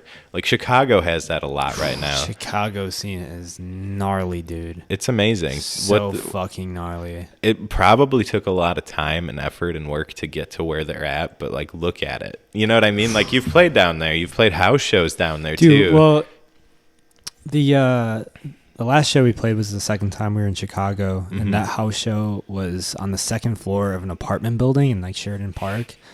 And it was the back room, the band, North Warren, us, and then Totally Cash. And shout out Trash for bringing us on to that bill too. Yeah. Fucking legend, man. And that apartment had like 200 plus people in there. It was like a size of a room, like 3/4 of the width, and then like like me. And that was like the living room, and it was just fucking packed. And it was so gnarly. And everyone there was just moshing and throwing themselves around. It was strange too, because like in Milwaukee, I'll walk around like a house show and see like familiar faces. Yeah. And there's just like, I didn't know anyone there. Oh, that's so cool. So cool, man. That's amazing. It was sweet. And it's hard because like how much of that is the fact that like Chicago's a massive city, and how much of that is like they've cultivated that scene. You know what I mean? And I feel like a little effort really goes a long way, because even like with April Fool's Fest that Bridger threw at his place, like that is the beginning of like something great, where like if you keep cultivating that sort of thing, I think you can really do great things. And you know, you even mentioned earlier, like we play in Milwaukee all the time, and it's like when we initially started, we oversaturated ourselves in Madison like really, really bad. And like when you're small and you're doing that, you're not doing anyone favors. You're not doing the out-of-town band favors. You're not doing yourself favors. And I'm absolutely positive we weren't doing the bartenders that had to listen to us on Wednesday favors. So like, I don't know. I think a goal of ours for next year is to try and like really sit down and cultivate like bills that make a lot of sense and play at different places, and try and just like, I don't know, help bring up smaller bands in Madison and bring together bands that maybe wouldn't play together, and just try and make like, if you want to go to a local show in Madison, it's going to be great. And it like, there is a lot of amazing shows right now in Madison. I'm not trying to shit on it at all, but like, I really think like amp up the camaraderie between the bands there, and it would be like, it could fantastic. Be better. Yeah. I mean, every scene can always be better. Yeah. And Chicago has a great scene too, because like they don't put up with bullshit. If there's creeps, if there's people not doing good things, they kick them out. And that's how it should be. Yeah. And I've seen it in Madison where that happens too, and people get kicked out, or even people who are like offenders, you know, in like, I went to a show at the Rigby, and there's someone who is like, it was weird because the bartender just like stormed out, and they were like, "You're banned from here. Get out." And I was like, "Whoa!" It was like a thing. Yeah, it was a scene for sure. But like, dude, good. I love the Rigby so much, man. It's an amazing place. That is such a cool venue. Everyone that works there is so nice. Oh, and absolutely. So kind. Did you play upstairs or downstairs? Downstairs both times. Okay. Upstairs, which I prefer the downstairs. Yeah, I haven't played upstairs. What were you gonna say about upstairs? It's a big room. It is a big room. It's a big hallway, and it's both are super loud. Oh, sure. Yeah. I've never been to a show upstairs, let alone played. But downstairs, man, it was just like such a. I love the projector. The projector is so clean and so cool, but then it's also like a house show feel, but there's a bar upstairs. So it's just super nice. It's great. Like, it's comfortable. There's AC down there too. That's rare. Yeah. But like also it's very intimate too. So even if you have like a smaller show down there, it still feels good. Like always feels as though you're playing to like a very awesome, receptive crowd, regardless of size. Dude, something crazy happened to us at the Rigby last time we played. I don't know if I talked to you about it, but so we did that run with North Warren, the Collectivo Backroom, and then Chicago, that show I just told you about, and then Madison on Sunday. Okay. And at the Rigby. And so we got there, set up, and we went second that night. Actually, Caleb from Dear Mr. Watterson, the lead singer, he was did his own project. And really? it was a 2-piece at the time, but he's like building it. That's cool. It was really fucking cool. Nice. And we started playing the show, and this it felt really solid, especially after playing like 2 shows in a row. Yeah. And then we ended, and I noticed that there's this dude, and there's these 2 dudes like in particular I've never seen before, and they were really jamming. And so after the show, I like went to the bathroom and went on my Instagram, and like I was taking a leak and saw this dude followed me, and his name was like Brennan something. His tag was. I clicked on his profile, and it was the dude that was down in the basement, and he in his bio it was like on tour with Mod's son. And he had like 30,000 followers or some shit like that. And I was like, what the fuck? So I walk out of the bathroom. He's sitting out there at the bar, and he like was like, dude, come here. And I was like, yo, what's up, man? I got to say, like, I saw you follow us on Instagram. Are you like with Mod's son right now? And you know who Mod's son is? Yeah. Mod's son is married to Avril Lavigne. And I didn't know that. Fucking like, he popping off. And I'd listened to Mod's son like in frequency growing up or whatever. Yeah. And just randomly they played a show in Michigan the night before, that Saturday, and then Madison was the breaking point, or the day off before their show in Minneapolis. Damn. And just randomly he went out to a show and just like popped in with his cousin who's on tour with them, and just like saw our set and fucking loved it. And I was talking to him for a minute, man, and it was like the craziest fucking most random thing ever. That's so cool. And it was I got his number. He's God. like, we were just talking, I was like what if like I don't know, like he's just the nicest dude, and it was really, really cool. I got him a Social State t-shirt and stuff. Nice. And, we got tickets to go to the Modson show at the Rave in Milwaukee that next Thursday. Oh my God. And so we were on the list and stuff, and then chatted with him there, and it was just like the craziest connections. He just so fucking randomly. Yeah. At the Rigby. And I was like, honestly, that was like the craziest way to end the weekend. You were probably riding a pretty big high after that, I'd imagine. I didn't go to bed till like 4 a.m. on that Sunday, because we drove back to Milwaukee from Madison that Sunday night, and then went to work the next day, and I was like, what the fuck just happened? Yeah. Dude? That was so cool. That's amazing. So, yeah. You can't predict that kind of stuff either. Oh, man. Like, no. we got asked to play at the Pabst. The show got canceled because the touring band couldn't make it. Which Pabst? Sorry, Pabst Theater Group asked us to play at the Collectivo. Oh, yeah. And for who? Velveteers. Okay, I've heard of their name before. They're awesome. It's crazy because we got an email. They saw us at that house show where Amber broke her tuner.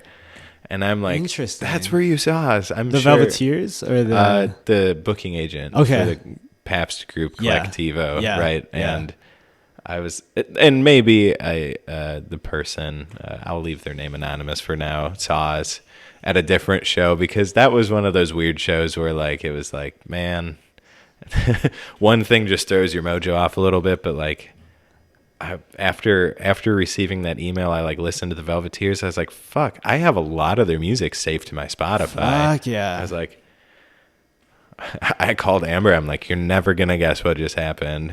And she asked the person who's booking named, and she's like, oh yeah, we met them. They're at, that show. I was like, yo. Yeah. It's you. I have a hard time saying no to stuff just because you never know. I hate saying no to an opportunity. It feels like disingenuine in like to yourself, to the other people, especially because like we love playing, but also you have to think. It sucks. You have to think about yourself sometimes, because like this last weekend, Mac worked at 4 a.m. after every show we did.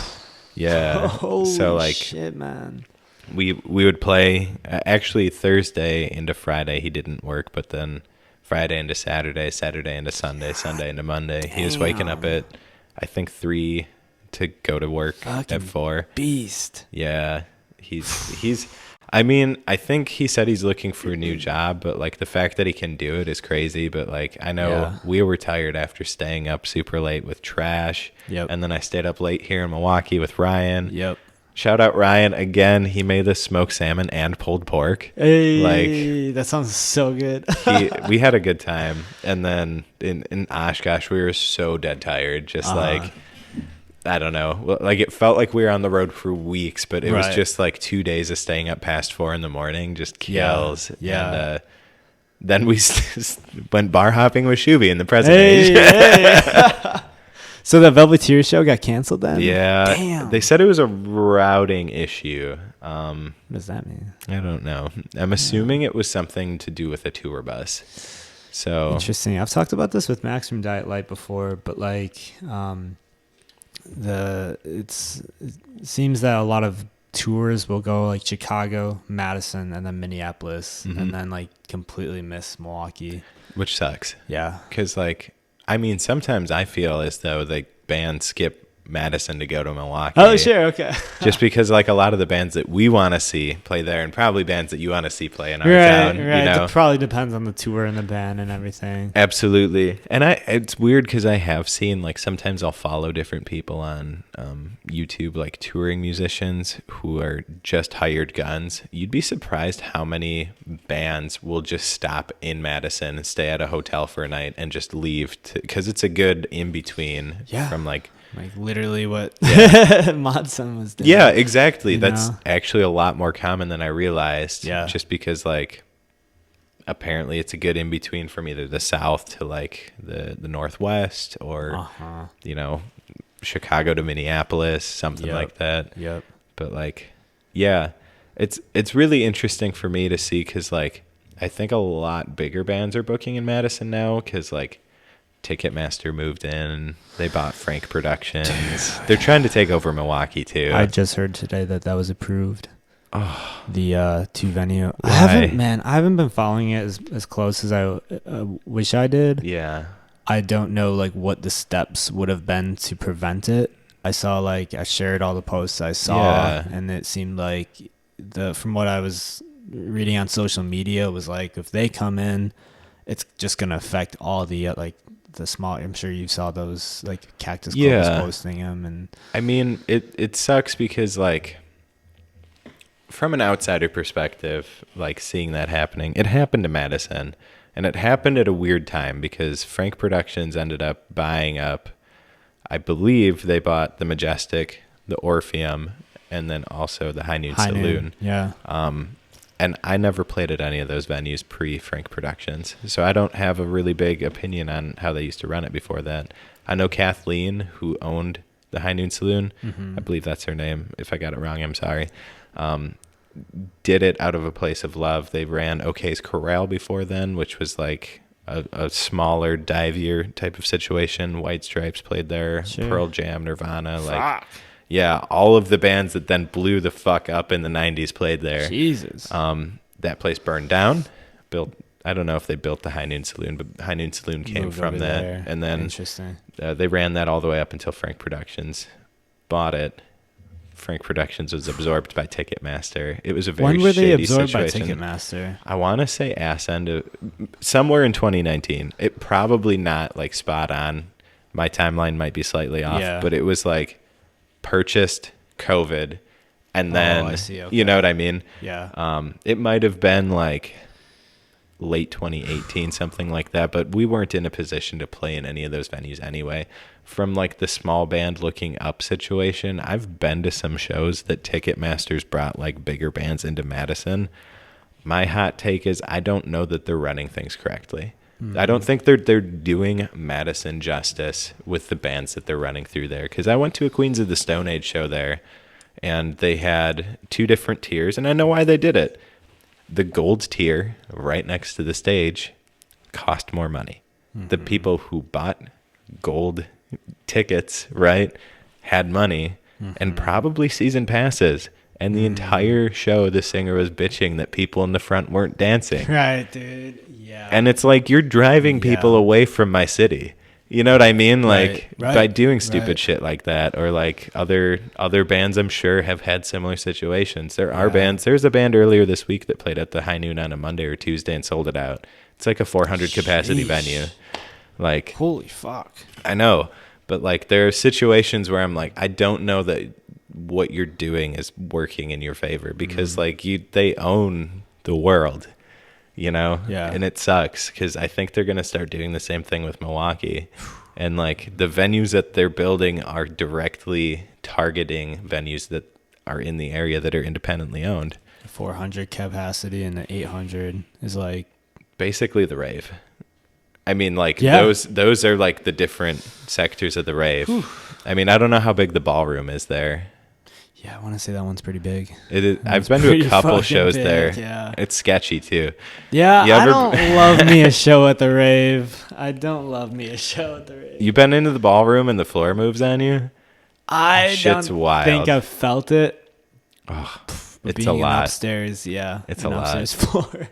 And like, I don't wish any ill harm. Like, obviously, I don't want to pay $9 for a beer or $5 for a water, but like, I would much rather give my money to the rave than Ticketmaster, because at least it's an independent venue.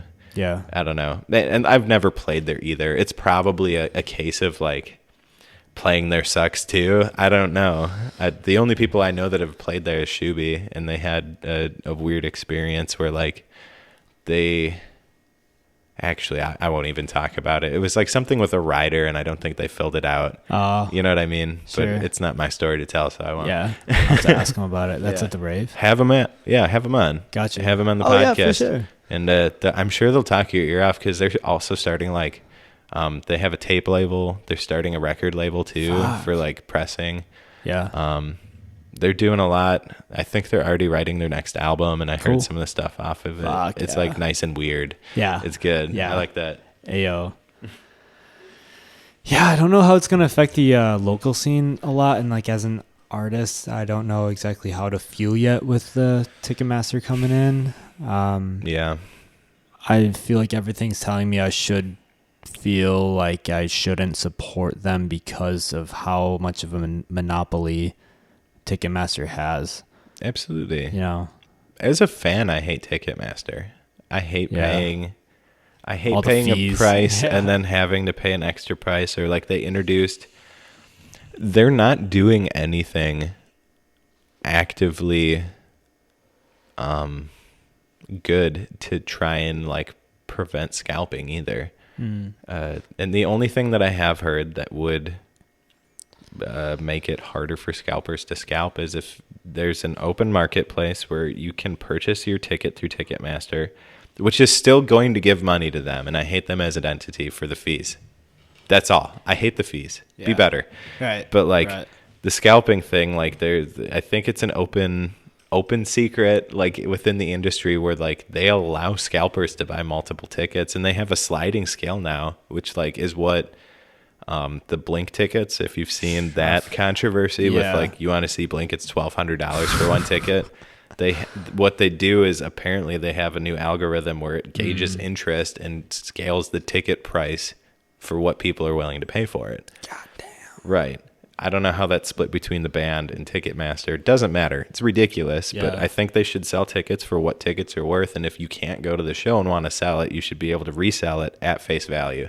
And I think that's the one way, like, scalpers might get boned on it, but like I think that it's more fair to the artist and the person that wants to come see you. I mean, to have a show accessible to everyone is important. We charged $15 at the door for our EP release show, and I felt guilty because that's a lot of money. Yeah. Let's say like I take you to that show, we both want a beer, that's $30-$40. You know what I mean? At the same time, though, like, do you feel that like playing compared to like a house show venue that's like $5, and then you play the High Noon?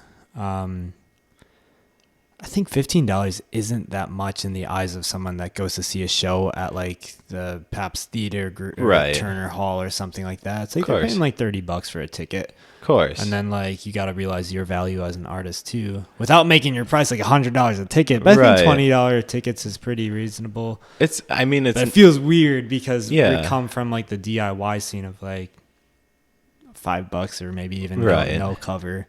It's not unreasonable, but I do feel guilty. Yeah. Because it's like I've definitely been to like shows where it was like $10-15 at a different venue, like maybe a smaller venue, and I've been like, that definitely cuts into like the rest of my entertainment, either for the night or for the week. And I don't know, just as an artist, like I still consider Lunar Moth very small, where like we were able to charge that. And I don't think we will for a while again, right?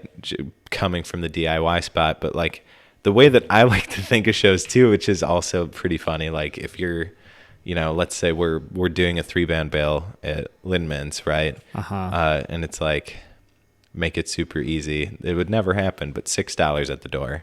Each band gets $2. You're paying $2 per band to go see these bands. Right. And that's an easy way for me to break it down. It's like, it's more than worth it like that. But as the performer, it's just like the higher ticket prices on top of like, I'm also trying to sell you t-shirts. I'm also trying to like get you to buy this other stuff. And I've seen it too, where we've played like kind of more DIY festivals elsewhere where it's like admission is like $15-20.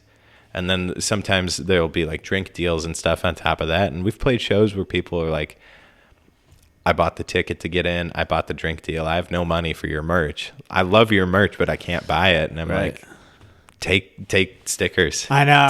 Take a CD. You know what I mean? Right. Like, you want to at least give them something to right. take home. Yeah. Like, thank you for coming out. Literally. Like sometimes I feel as though like you're paying for the experience, but it's also like, get a memento. I want you to have something to remember this night by. Literally. And that's a terrible business motto for me. I know, same. But like also like I just feel being a genuine fan for music, and also like a feeling for people who like us. I'm just incredibly grateful because like within a year, like our first show back was down at Bremen Cafe, and I mean, shit, we probably played for 10-15 people, including the other bands on the bill. You know what I mean? Right. Like going from that to being able to play like a fairly successful show at the High Noon Saloon. I think our first show back after COVID was in August, so it's November now, but a little over a year. Like that's just crazy to me. Right. Dude, it's been going by so fast, but so slow at the same time. Time has been weird, man. It really has. It's been weird. I think it's just because we're getting older and having another perspective on things. But yeah, I mean, I think COVID, because when people talk COVID and shutdowns and whatever, it's like, okay, we had the safer at home in Wisconsin for like 2 months, right? That went by pretty slow. The remainder of the year went by pretty slow. And I think when people talk like COVID shutdown, that's kind of like the entire bundle that they talk about.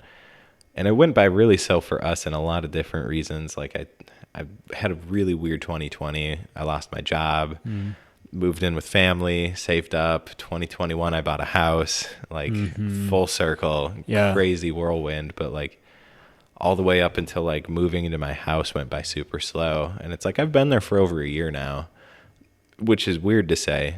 But then also like it also feels like I haven't been there that long, or it feels like I have been. I don't know. Yeah. It's the stretches of it is just super strange. So do you see yourself being at your place for quite some time then? I have a good setup. So like you do all your recording at home? I do. Yeah. So like with that being said, yes. Also the fact that like if I were to sell my house, I'd like to make money on top of it as an investment standpoint. So like at least I would say like minimum 5 years, probably the maximum I'd want to be there is 10. We're really close to a school. So like in mornings driving to work is stupid. Yeah. And like there's a couple other things, but like. Do you want kids? I don't think so. Yeah. Yeah. You got a lot of time to think about it, I'm sure. But yeah, I mean, I don't know. There's a lot of different like factors that go into that too. I just at where I'm at right now, probably not. Yeah. Just like I'm trying to figure me out. Yeah. You know. Definitely. You? I don't know. Probably. Like having 1 or 2 kids, nothing too crazy, but like, I want to be like probably well into my late 30s when I have a kid. Really? Yeah. That's an interesting take.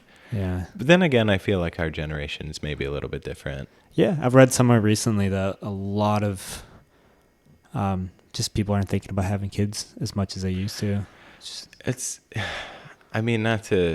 A lot of the reasons that I'm kind of like no are probably like very just pessimistic. Like the world's fucked. We can go into like a really big like rigmarole and go into like past trauma and stuff like that. But it's like, I don't know. I'm not, my outlook on life is like not great as far as, this doesn't sound good, and I'll just put it blatantly. I don't have great faith in humanity as it sits, as well as like where we're going as a country.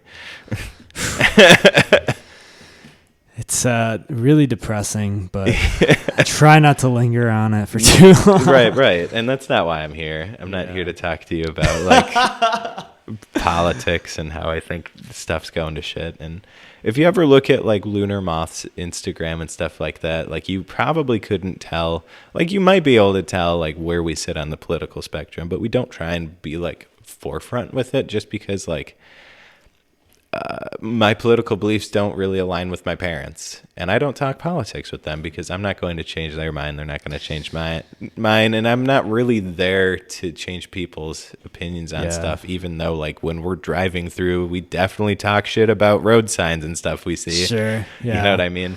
I have had this like, I don't know, man, I'm still young, like still forming opinions here and there, and still growing as a human being with my own experiences as everyone else is. But of course, at the end of the day, I just really try to be a good person, and like I've had these just deep morals of being a good human being, and really I think that putting out, I was just talking with Jasmine on Bug Moment about this, but just like putting out good energy, absolutely, and just trying to be the best version of you, and that will do more bounds and in your favor, in the world's favor, than you can even imagine. That's very eloquently put. I agree with that. Absolutely. It's weird too, because there is the whole like, you have a platform, you should use it kind of like outlook too. But I'm more about trying to like, here's what we do. Like, if you can use this to take you away from whatever, because like, I mean, most people listen to music to transport them to like, the moment they saw you. I listened to this song on the summer that I had a kick-ass time, like all that. Like I'll still put on like Dark Side of the Moon and listen to it on headphones and just like float in space for a while. You know what I mean? Yeah. And it's like, that's a very overtly political band that had a very neutral sounding album. I don't know. We can walk away from the political discussion. That's I'm just it's the world is an interesting place, and we'll continue being. It's interesting to like intertwine music and politics too, because we're all humans making music, and obviously humans have opinions. But man, I think I picture my project as just me. Like I have my opinions, and I don't like blatantly throw them out there, and I don't like. I'm always challenging my opinions too, and like open to hearing everything. That's good. And I think like even the podcast really is just like a learning tool, just like sitting down and I can dig as that. an education. I mean, you learn a lot from different people and different experiences. Man. It's the biggest eye opener for me was, I think we talked about this before going on. All of Lunar Moth is from a very small town, Amherst, Wisconsin. Population is probably up to like 12 or 1,300. Woo! So like one of the biggest learning experiences for me was going from that to Madison. Yeah. And like, I mean, there were so many different things. Like there weren't people busking for money. There weren't homeless people in Amherst, maybe there was. I'm not sure. They didn't ask for money. If they were there, sure. I mean, there just so many different experiences, and I found out that life is so circumstantial from person to person that like you can't and shouldn't pass judgment on people because you don't know their story, and it's hard. We're gonna just circle back very quickly. I feel like it's hard for an overarching body to rule all of these other people and their life and their experiences when like you don't know anything about anyone. Straight up. And I don't know. It's so circumstantial. Everything. Which is a word that you said earlier that I really like. Circumstantial. It really is. And I mean, I just going through life, you just learn things about people and like different people and different personalities. And I try really hard. Like if you ever meet me at a show, even if I'm having like a really bad day, I'm super fucking tired or I'm hungover, like I try and hear people out. And it's always like, music is playing, like a band is playing, and I'm talking to someone who I don't know, and I'm just trying my darndest to hear what this person's saying because I just have such a hard time. I'll take one of my earplugs out, and I'm always going to try and, even if it's a personality that maybe doesn't like mesh with me personally, right. I'm going to give you the best person that I have back because like it's not fair just because I don't like how someone's acting, a mannerism, the way they talk, any of that. Because you're a nice guy. Thank you. But like it's just I don't know, it doesn't. So if you're raised in Brooklyn, I don't think you'd have that perspective. I don't know. I've met one of my biggest things like so I was I was initially born in Illinois. Ah, you're a fib. I am a fib, and my family was initially from Chicago area, and my dad would always tell me things about like Chicago this, Chicago that, dangerous place, watch your back, all that. I mean, growing up in a small town, got to have your street smarts, obviously. But like the big thing is we went and visited Chicago, and I had all of these like birds chirping in my ear, watch your back, watch when you're unloading, just typical shit. I mean, the first time we played in Milwaukee, it was like, okay, yeah, you got to watch your gear, watch your back, watch your friends, of course. But now it's just like we play out here, and I mean, obviously shit can happen to anyone, anywhere. Diet Light had their shit stolen out of their band. Like, man, it's I always serious. have my head on a swivel. Absolutely, as you should. But playing in Chicago, we played in Detroit this last year. We met some of the most genuine people in Detroit, dude. We did. Sick, we played a venue, a house venue north of Detroit. It was in a suburb called Warren, north of north of Detroit. Met some really awesome people up there. One of them, Murr, shout out Murr, took us. They were playing in one of the other bands. Took us to the local liquor store to buy beer because we didn't have any and wanted some for the show. So they drove us all the way there and all the way back and just chatted us up the whole time. It was awesome. Fuck yeah. It's I don't know. It's the more I like listen to other podcasts and other people talking about their experiences, people are typically good people, man. Yeah. You know? Yeah. I really do believe that like once you sit down and talk with somebody, no matter who they are. Granted, there are some exceptions out there, I bet, but there's more in common than you think with everybody. Absolutely. I feel like focusing on that more than the differences makes all the difference. Oh, absolutely. 100%. So. Especially like being in the service industry as we are, we're providing people music, and it's like typically you've got people who just like couldn't tell you how many times people are just like wanting to talk about like their favorite rock star. Sure. Or like the best show I ever went to was this one. And it's like, that sounds fucking sweet. Like maybe it's not my favorite show that I'd ever want to go to, but like your experience is valid. And I think it's amazing that you're hyped on it, right. You know? Right. Yeah. I think our, I feel like our, music influences are a little bit different. Yeah. Granted, I didn't know who Black Sabbath was. I mean, I listen to a lot of stuff, but I feel like you're into a lot more like contemporary music than I am. But I listen to like a lot of like your underground rock bands right now. Like I took a really heavy dive into like all the West Coast garage rockers for a while. Interesting. Like OCs, Ty Segall, Together Pangea. I've heard of Together Pangea before. They've come through Milwaukee and Madison this year. They're fantastic. I finally got to catch them after discovering the album Battle Act in like 2016, which is The album that got me kind of more into that scene, because like I'm a really big early Cage the Elephant fan. Cage the Elephant got me like into more modern music, because before that I was only listening to like 70s rock and hard rock, you know? Sure. Yeah. And the Together Pangea album Battle Act just reminded me of like either Thank You Happy Birthday or Melophobia. Sure. And like just resonated. I got a lot of like, I listened to Cage the Elephant growing up a bunch, and then recently dug into the Pixies. Okay, I think there's a lot of similarities between like where I bet Cage like pulled influences from the Pixies. I don't know for sure, but like I'm just pretty hearing sure it's they're like, big fans. Holy shit! I think I've seen them or heard them talk about like they're big Pixies fans. Pixies is dope. I'd have to get further into them, because our old band would get compared to the Pixies. Oh, really? And I mean, being the guy who like wrote the riffs for the music, like I never was like, oh yeah, because I never took that deep dive. But like, so many people love the Pixies. Yeah, I just an injustice. Are they a Chicago band?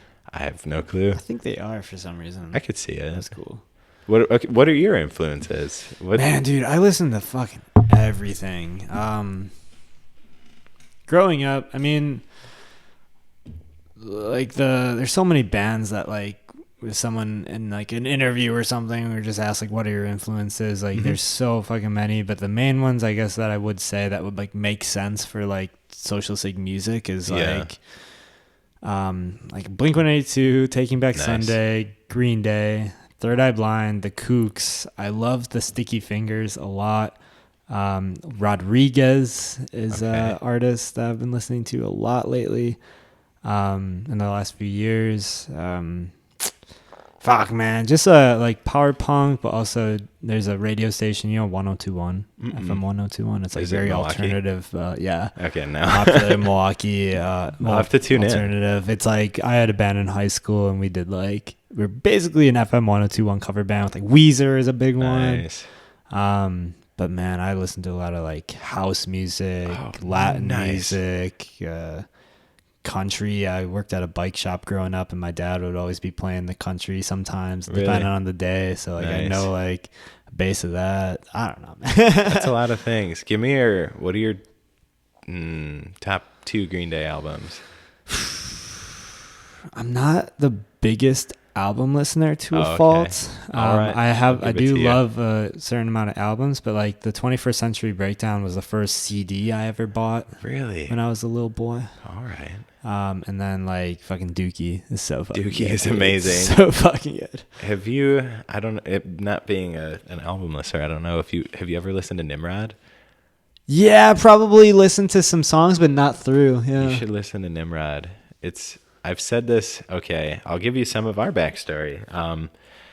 Some of our influences as a unit include like, it's all over the place, because like all of us love Cage the Elephant. Yep, that's a really big one. They're amazing, and like I mean, obviously like that's not doom, but it's an influence nonetheless. But like Green Day's one of them. Early Fall Out Boy, like their first 2 albums. Fucking early Fall Out Boy, dude. So good. Oh my god, man. Take This to Your Grave, From Under the Cork Tree. Very good. And like I'm okay with getting shit for that. It's something that I went through. Where is your boy tonight? Yeah. So like that shit's really good. And I think that's those Panic at the Disco's first 2 albums. Yeah. Fever You Can't Sweat Out and Pretty Odd. Very, very good albums. Northern Downpour. I had that was a big song growing up that I would always come back to. It's so good. If all but life is but a dream. Yeah. So like I don't know. We probably have more music influences like in common than we think. But totally. Like, those are some of them. But I always used to tell Amber, who's like, I don't know if she still is, because like Green Day's still releasing music, and I haven't heard a lot of it. But like Nimrod is almost like the in between of Dookie and American Idiot. Sure. Like you can hear them dabbling with some of the song structures, where it's kind of like they're going into the break before, like, because American Idiot's very like operatic. You know what I mean? Like some of those songs are like 10 minutes long, have like crazy passages, like all sorts of stuff. But it's a good album. I'd highly recommend it. Hell yeah. But also like I don't know. I listened to like a bunch of metalcore in high school. Yeah, see, I I never really got super into metal growing up. It's for better or for worse. It was a part of my upbringing, just like from friends telling us. So like, I was really into like the early like Bring Me the Horizon. Mac and I both loved Avenged Sevenfold for a while, like their early stuff because of his older brother Ben. Did you ever listen to like Linkin Park and Breaking Benjamin? Yeah, I never had a great appreciation for them until more recently because I had friends that would listen to Linkin Park and Breaking Benjamin literally all the time, and then like Chester Bennington passed away a couple years ago, which is tragic, and it's crazy because I would like periodically like listen to some Linkin Park songs and I knew all of the words. Right. So like I would just be sitting in the car with Amber and I'd turn some on and she'd laugh. She'd be like, "You're listening to Linkin Park. I've never heard you listen to Linkin Park." And then they'll have like a breakdown. I'm like, "Shut up when you're talking to me." And I'm like, just like, fuck yes. You know, that stuff's good. How did you and Amber meet? High school, yeah. Whoa, yeah, man. We've been together for a good while. Yeah. When did you go to high school? Oh boy, I graduated in 2013. Wow. Yeah. I'm trying to figure out how old you are without asking how old you are. All right. Do you have a guess? Well, 2013, you're probably about 5 years older than I am. Yeah. You are 29? I'm 27. Shit. Wow. Okay. Turning 28 this year. Cool. Yeah, yeah. in a week. Yeah. Good. Good. But yeah, we've been together for a long while.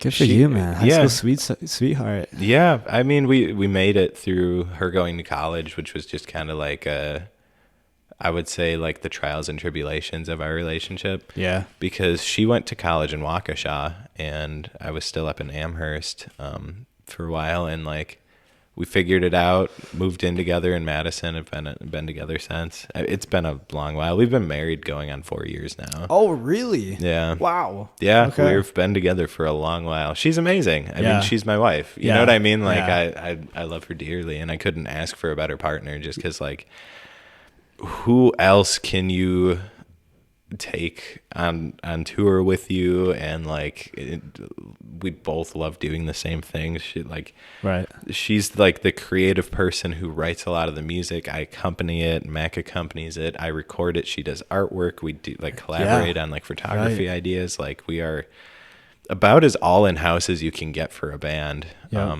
We operated a tape label because our tape duplicator just broke. Oh yeah. So we almost all of our releases we've put out on cassette ourselves. And that was her idea. Yeah. So like it's, I don't know, she badass. That's like using like Lunar Moth as just a big creative outlet for you. That was the idea initially, to have like a label. So if we ever wanted to start like a side project, which we've joked around with and never done it because I would love to play guitar for another group. And like, we've joked around with like, cause Amber plays trumpet too. And Mac plays trombone. So we could do like a weird ska thing on the side if we wanted. But it was kind of just like like Lunar Moth and like Fuzz Tapes, our tape label, also like recording studio, and like it was the podcast and all that. Could just be like all of our creative endeavors under one roof. Right. So we could just like figure out what we want to do and just do it all. But now she's got like Miss Amber Moth is her art page. She does all of her art through there. She did a t-shirt for Nile Club recently. Oh, badass. That turned awesome. There's rumblings that she might be doing a t-shirt for Diet Light. I'm pretty pumped for that one. All right. She does our merch, the album cover. I mean, our first album, I don't know if you saw the photo with the bleeding hearts.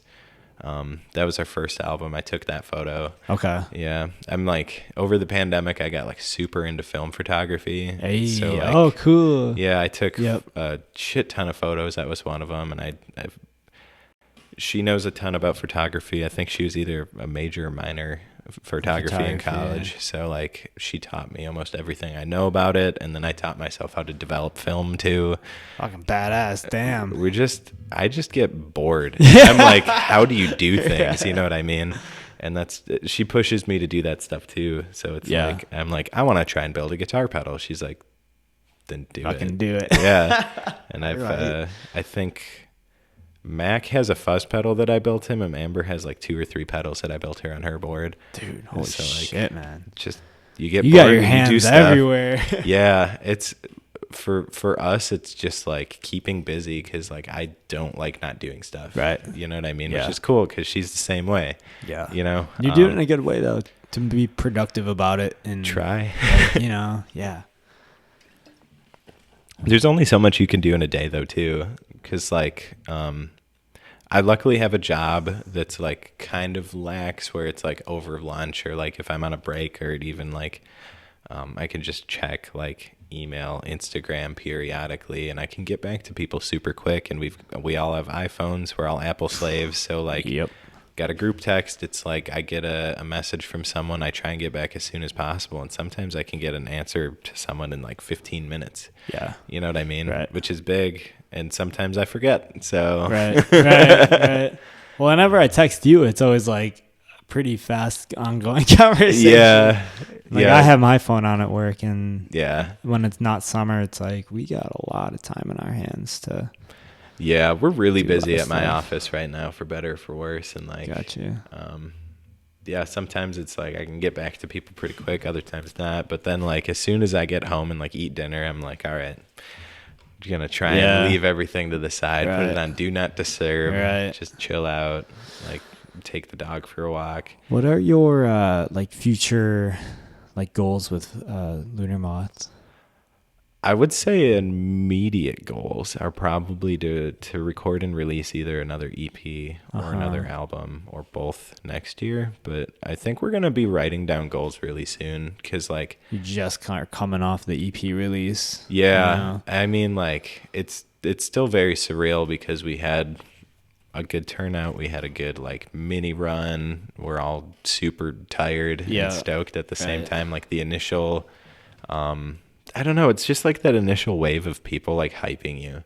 It's like Lunar Moth released something, and it was like a lot of that, and like people that I didn't know, people that I did know, bands that I've met once, bands like you guys where we've met a bunch of times, and it's just like coming off of that wave, you know. But release more music, play more. I think next year we're gonna try and tour a lot harder. I mean, badass. Milwaukee and Madison are kind of like our 2 main spots that we like, but we want to try and do like a circle. So like if, you know, if you're looking at it and this is Wisconsin, you just kind of want to like circle out further and further so we can get like a base of places that we can frequent. Right. But like a lot of the goals that we have are just like, we want to play at the Majestic. We want to play at this venue. We want to play Summerfest. You know what I mean? Just like Summerfest too. That would be so sick. Yeah. We really want to play at Mile of Music, which is up in Appleton. Me too, man. I've heard it's so cool. It's the way they operate is it's like you have to apply for it, and their application opened up yesterday. Did it? It did, and typically they close it when they fill the amount of spots that they have open. And typically it would be like 3 to 5 days they'd close it. They closed it in less than 24 hours. Wow. It was something like 12 hours. They put out a PSA like, we've had so many applicants already. Like, we're not even going to be able to get to all these. So I was like, I was really bummed. There goes that. Yeah. So I'm like, next year we're going to have to get on it even earlier, like at midnight. Yeah. It's crazy though. I have a feeling it's almost going to be a little bit more like South by Southwest coming up just because like, they got press coverage this year from Rolling Stone. I saw that, man. Yeah, crazy. Nuts. And like, I just think the only thing that like South by Southwest has is like, obviously Austin is a lot bigger and a lot more like influential than Appleton, and like the industry connections aren't there. But like, I used to run sound for Mile of Music before like I was gigging my butt off all year round. So it's like they treat the engineers really well. They treat the bands really well. Yeah. Everyone gets paid for every show they play. The engineers get a standard rate. You get fed. They can put you up places. Housing. Yeah. They said they have, I've read in the article that they give artists dental work. Yo, if you need it. Insane, dude. And like massages if you want, a spa. It's crazy. Yeah, some of the artists I work with, it was like their second, third year playing there, and they're playing like 5 shows a day. Jesus. And it's like if you're willing to do it, they'll they'll do it. They'll send you places, and it's, I guess, really big for some people, which is amazing. And it would just be cool to like dip my toe, or us to get into that a little bit and like expose ourselves to a wider audience. And like, I don't know, I feel like these days selling out, that phrase or like that, isn't as much of a thing, because you want to play to people, you want people to listen to your music, as do we, and like I'm willing to play a festival like that to get more people to listen to us, regardless if you're, 15 or 50. You know what I mean? It's like I would have loved to go to a festival like that when I was in high school, like freshman. I mean, shit, I would have loved to go to Warped Tour. I never got the opportunity, I feel like playing a festival like that wouldn't be necessarily selling out at all. No. I think, I mean, I have some friends who live in the Appleton area that aren't as about it, but like, I think what it really does come down to is that the application process, I feel like, isn't as accessible for like some of the locals. Like maybe they're not cultivating the immediate Appleton scene as much. Yeah. But at the same time, I think it's really cool for a city like Appleton, which is 1/10 the size of Milwaukee, to have something like that. Yeah. Because Milwaukee has a crazy amount of street festivals. And like if they just have one big one that's like really big for like the community, it really does, I think, get people to want to see live music more altogether. Personally, I don't know if it's true or not. Yeah. I feel like most festivals are like street things going on, have a bunch of people come out no matter what, especially in the summer. People take advantage of outside and everything. I'm already starting to miss summer. It was a really nice day out today, but I'm like, I know it's settling in slow though, which I really appreciate. Like, it's not like super fucking miserable yet. Usually Wisconsin's just like rip off the Band-Aid and it starts snowing. Like, what is going on? It was 70 yesterday. Right. Yeah, we'll see. Yeah, man. Do you want to like live off of Lunar Moth like as a full-time thing eventually? I mean, that is the goal for me. Like, would you, if you had the opportunity to live off of Social Seg, would you? Yes. Yeah, same. Yeah. But I would love to do that. I love doing it. And I will say that if it happens, I will gladly accept it, but I'm not putting all of my eggs in one singular basket. I've got other things, all music related, that I'm kind of working on. At the same time, I do, like, I record us, but I also record other bands. And I don't have a studio that's, like, open to the public. Sure. But friends' bands, or if I've heard of you and I like you, I would certainly record. I'm working with Jazzcore Friction. Cool. I've got a couple other bands that I have prospects on. I don't want to say anything in case it doesn't pan out. And I think within the 5-year plan ultimately is probably do a lot more recording for other bands. And I do want to start Mothman Effect is my soon to be pedal company. Oh, cool, man. I think by the end of next year, I'm hoping to at least have 3 prototypes to start putting into production. Badass. It's taken a backseat because like we just kick out so much. It's hard to do anything on a schedule like that. Like we were frequenting probably 2 to 3 shows a weekend, almost every single weekend. Tour like a motherfucker. But it's like when you're doing it like that and you're having a good time, like if we were hurting ourselves by doing that, we would slow down. Right. But the people keep showing up. We're still having a good time. And then it's weird because like you slow down and you miss it. Even though like you're running on fumes almost all the time, but you're like, you're done and it's like an off weekend and you're like, what was there to do? Yeah. Why didn't we book a show this weekend? But I mean, we've been doing it almost since our first tour of the year was in August. It was 420, April 20th. It was our first tour of the year, and we kind of just like segmented it and hit it like that, right, on and off. And it's like now that we're getting towards December and like New Year's Eve is going to be our last show for winter, we're kind of looking forward to it. Cool. Just so we can get the creative juices flowing again, hoping to get another release going. It's all about finding that balance, like a lot. Yeah. 'Cause we weren't doing as many shows as y'all, I feel, especially like out of our hometown. Yeah. We did a lot of local stuff. But really trying to focus on doing at least, at most, like one local show a month. Yeah. And then trying to get out further to like Chicago more, Minneapolis. Yeah. We're working on getting a bill together up there in December. That'd be cool. And then just like out more, but taking a little bit more time I want to do more podcasts and stuff. Yeah. And, Yeah. It's definitely better on my mental health, especially with like, just balancing everything, you know? It definitely takes a toll on like a lot of things, like mental health, obviously. I mean, if you're okay with not like sleeping at all or having like a super fucked up sleep schedule, like that's what my life has become, because I work like I said, 8 to 4. So like Sundays are my day to reacclimate, and I'll just go to bed 10 o'clock. Sure. And I have to wake up at 6:30 to get to work on time. You know what I mean? Yeah. It's an interesting one. I don't know that it's something that I'm going to try and continue doing, just because like this year was kind of the feeling things out. Next year, we're going to want to leave a little bit more room for like odd opportunities that present themselves last minute. Yeah.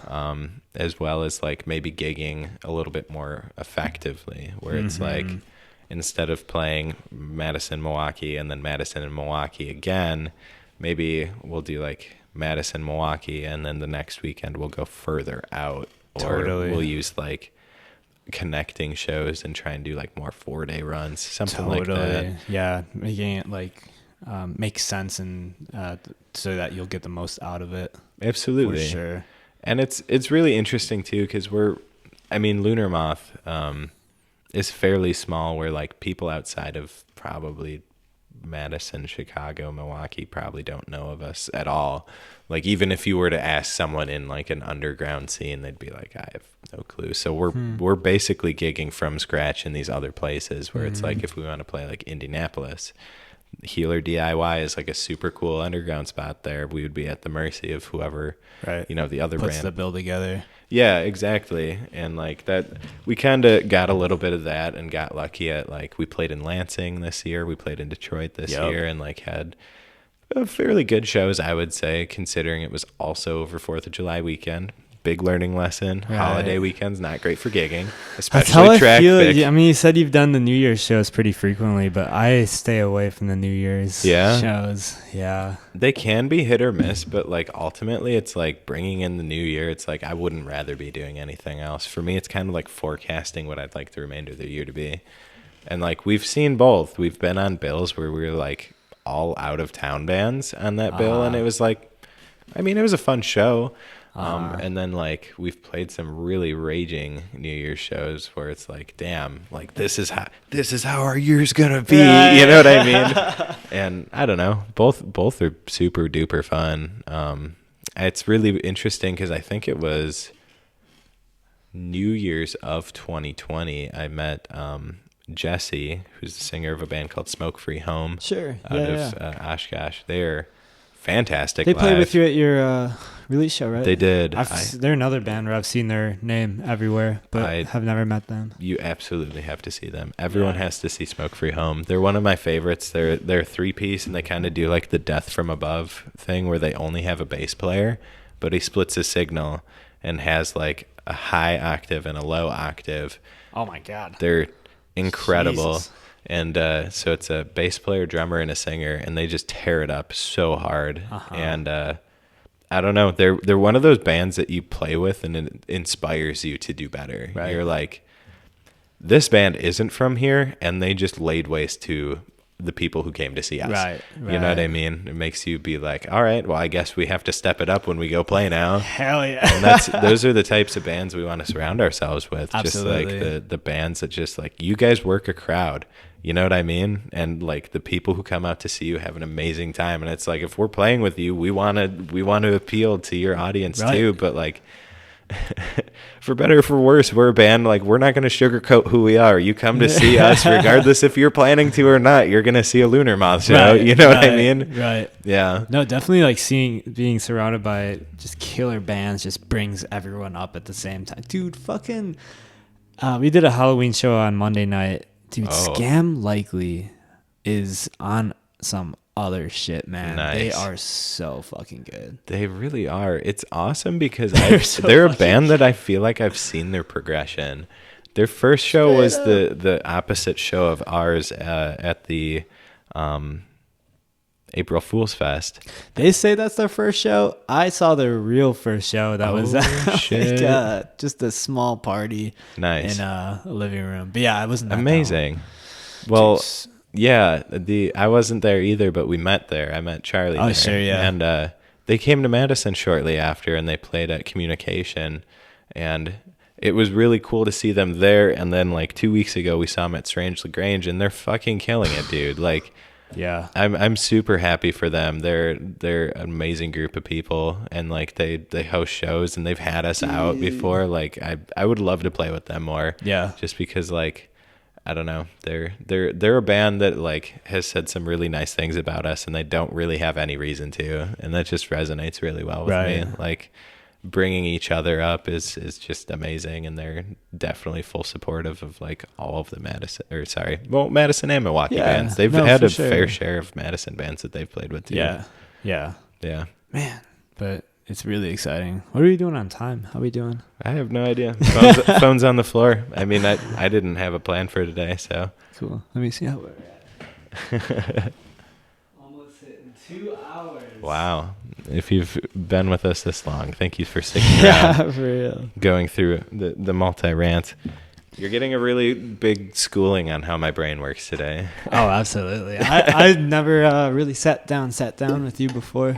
Same. I'm having a good time. Thanks for having me. Dude, absolutely. Thank you for coming all the way from Madison. Yeah, it's a good time. It's a fun drive, too. I'm going to hit a quick trip on the way back. It's pretty easy, get some honestly. coffee. Just a one-way hitter. My GPS took me a really strange way into town.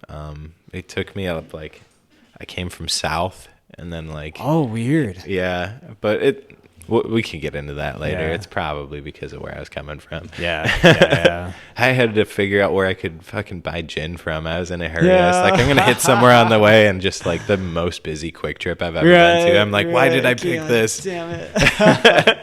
It's awesome because like it was a quick trip with a liquor store in it, and the liquor store was dead. And then I went in to try and find limes because the quick trip by my work has limes.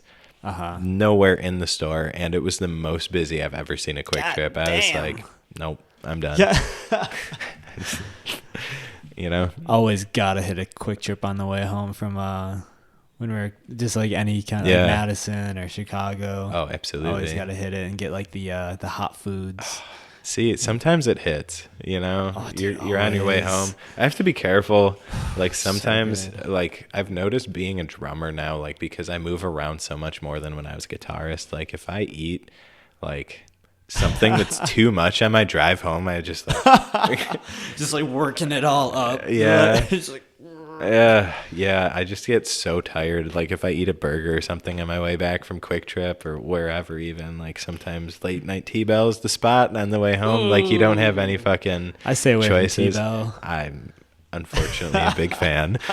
It doesn't always agree, but it's like sometimes if you get it and it's good, it's like, man, that's some good garbage. Dude, I always feel like just cost effectively too, stopping at a Quick Trip is just such like just getting a big Angus burger for like $4 and then you load it up however you want to.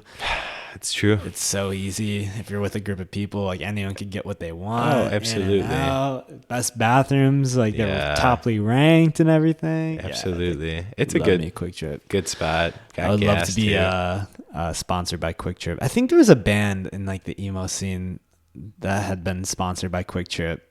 Amazing. Fuck yeah. If we could, I would do it. I don't even know what they would do to sponsor us, but I'd be about it. I'd be like, I will take literally anything you'll give us. I'm just trying to speak it into existence at this point. Yeah. I would take just a one free Angus burger every time I go to Quick Trip. Yeah. And maybe a pack of cigarettes or something just for the joke.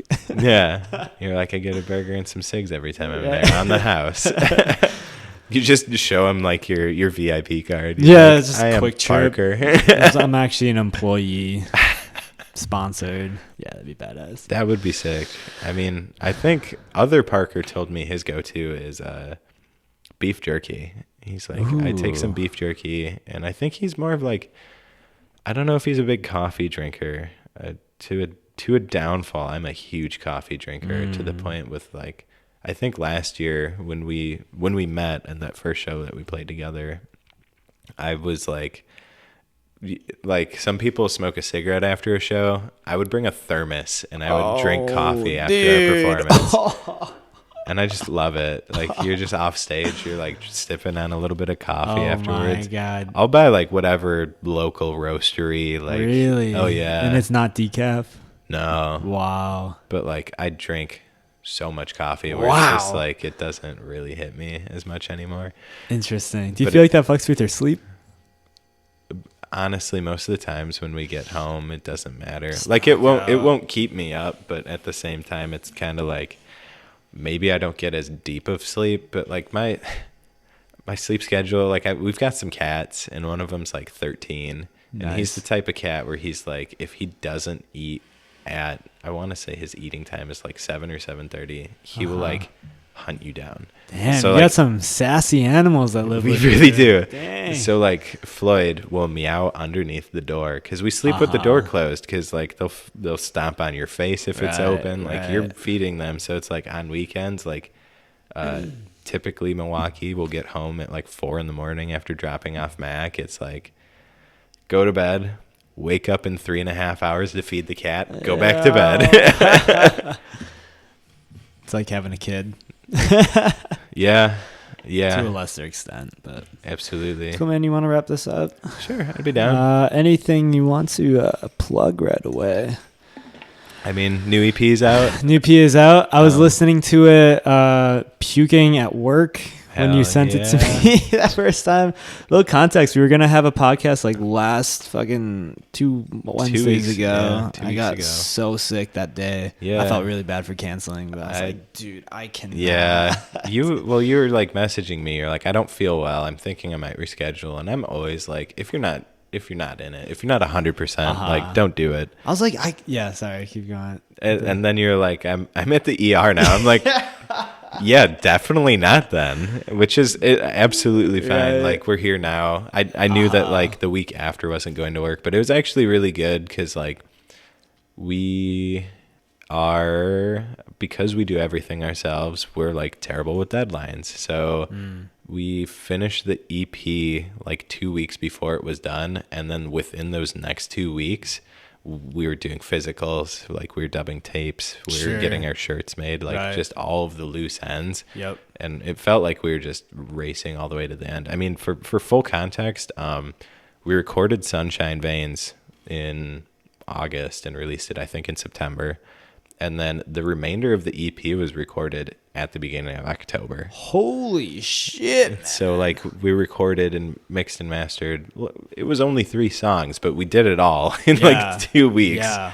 Wow. Which was like That's a crazy turnaround. Not my favorite. Yeah. Not really my like happiest of choices, but you know, is what it is. We did it. Right. It was kind of like almost proving it to ourselves, but it was a big like we're procrastinator pros, you know what I mean? Because it's like it just was like we were fucking with this round of songs for so long where it was like we do really need to just make sure it's like written the way that we want to before we even lay it down. So it's like part of that was just out of necessity where we're like kind of playing the songs out at shows, kind of just like fucking with them at practice, and it was just like something's not feeling right. And we even have a B-side that wasn't even released just because it didn't feel right, and we're still working on it. And it's kind of becoming like a 6 or 7 minute epic where it takes like a lot of weird turns. But like it's, I don't know. We did the thing, like we released our demo and like not all of us were happy, and then the same kind of thing happened with our album where we're like we need to release that, and some of it we're like really stoked on, and other parts of it we're kind of like I don't really like how that song turned out on there, and it's kind of changed live, but I don't know. You try to keep the EP pretty close to your live set, or like what you play on the EP, like your songs initially. Okay. So we'll play it probably for the next, I don't know, 2-3 months, almost trying to play it almost verbatim. Yeah. But then from there, we do try and take stuff a little bit more twisty-turny. Sure. Adding stuff. switching stuff up. Yeah. Just because you got to keep stuff fresh, but also like I would like to get into like some heavier like psych jams where it's like maybe like this is the shell of the song, but then in the middle of it we just kind of go and see where it takes us. And that's always been really appealing to me, even if it's like maybe not what all of us want to do, you know? Right. Yeah. Badass. That's so interesting hearing like different people's takes on the songwriting process. Oh, our songwriting process is weird. So different. Amber does a lot of it. Yeah. She'll typically bring songs to us. Yeah. So like a lot of that just happens with her. I mean, and then we jam on it. Build together. it up. Yeah. Yeah. And totally. I mean, she typically has very precise ideas of what she wants out of the song, or you know, maybe not wants, but like how she thinks it's going to go in the long run. I feel like as a singer, like from my perspective, like if you're singing the words, like it's gotta come from a place that you feel. Absolutely. Otherwise, like I'm very strict about like the song's gotta come from me. I'm not like, otherwise if I'm just not feeling it, like that's just not where I want to head. So I just red flag it at all times. Just like and that makes a lot of sense too, because it's like something that like we're kind of in the day and age where, I mean, unless something happens with the internet and streaming, like it's kind of immortalized in the recording that you do of it. Like you might do like live or other additional recordings, but it's like the main one that you release as a part of like your main album and its first piece, that is what people typically know. Straight up. And if it even is worthy of getting to that point, you know, you have to like really see it and like do it and see it through and feel good about it. Right. You know what I mean? To really get to that point. We've scrapped so many songs. Yeah. You know, like some I was like, I'm kind of mad, but you know, like I'm not the one sitting there singing the words or like coming up with it, because like I'm sure you've had songs where you start it and it has this like really good vibe and good feeling, and you're going through it, and then you bring it to the band and it's just like something's not right, guys. Yeah, you know, just shelve it. Yeah, absolutely. Save it for later. So many. Well, cool, man. Anything else you want to talk about? No, I think you have anything you want to push? For myself? Yeah. That's a good question. Our next show is at Linneman's November 12th with Rainbow Cobra, cool. Blue County Pistol. We've done a few shows with them in Madison. Jasper's band, right? Yep. Heck yeah. Good dude. And definitely. He's plugged us a lot with those UW Wood shows. Yeah. Goddamn. And then Marble Teeth. Amazing. So he's from Chicago too. And then so yeah, I got the weekend off for shows. Sweet. Gonna try to catch your show at the Lighthouse. I haven't never been at a show there yet before. Me There's either. also a scam show I want to see with my friend Young Davey Friday night at No Studios. But well, maybe their show will go later than ours. Yeah, I think there's only 2 people on that bill though. It's Young Davey, who I had on the podcast like 2 weeks ago. Oh, cool. Really cool dude. Nice. Want to see him perform, and then Scam, and then yeah, man, plugging along. Cool. Yeah. Amazing. Well, thanks so for check out Lunar Moth. Thank you, Gage, so much. Yeah, this has been great. I appreciate it. Yeah, seriously. And we shall see you soon, I guess. Sounds good. Thanks for listening. Thanks for listening.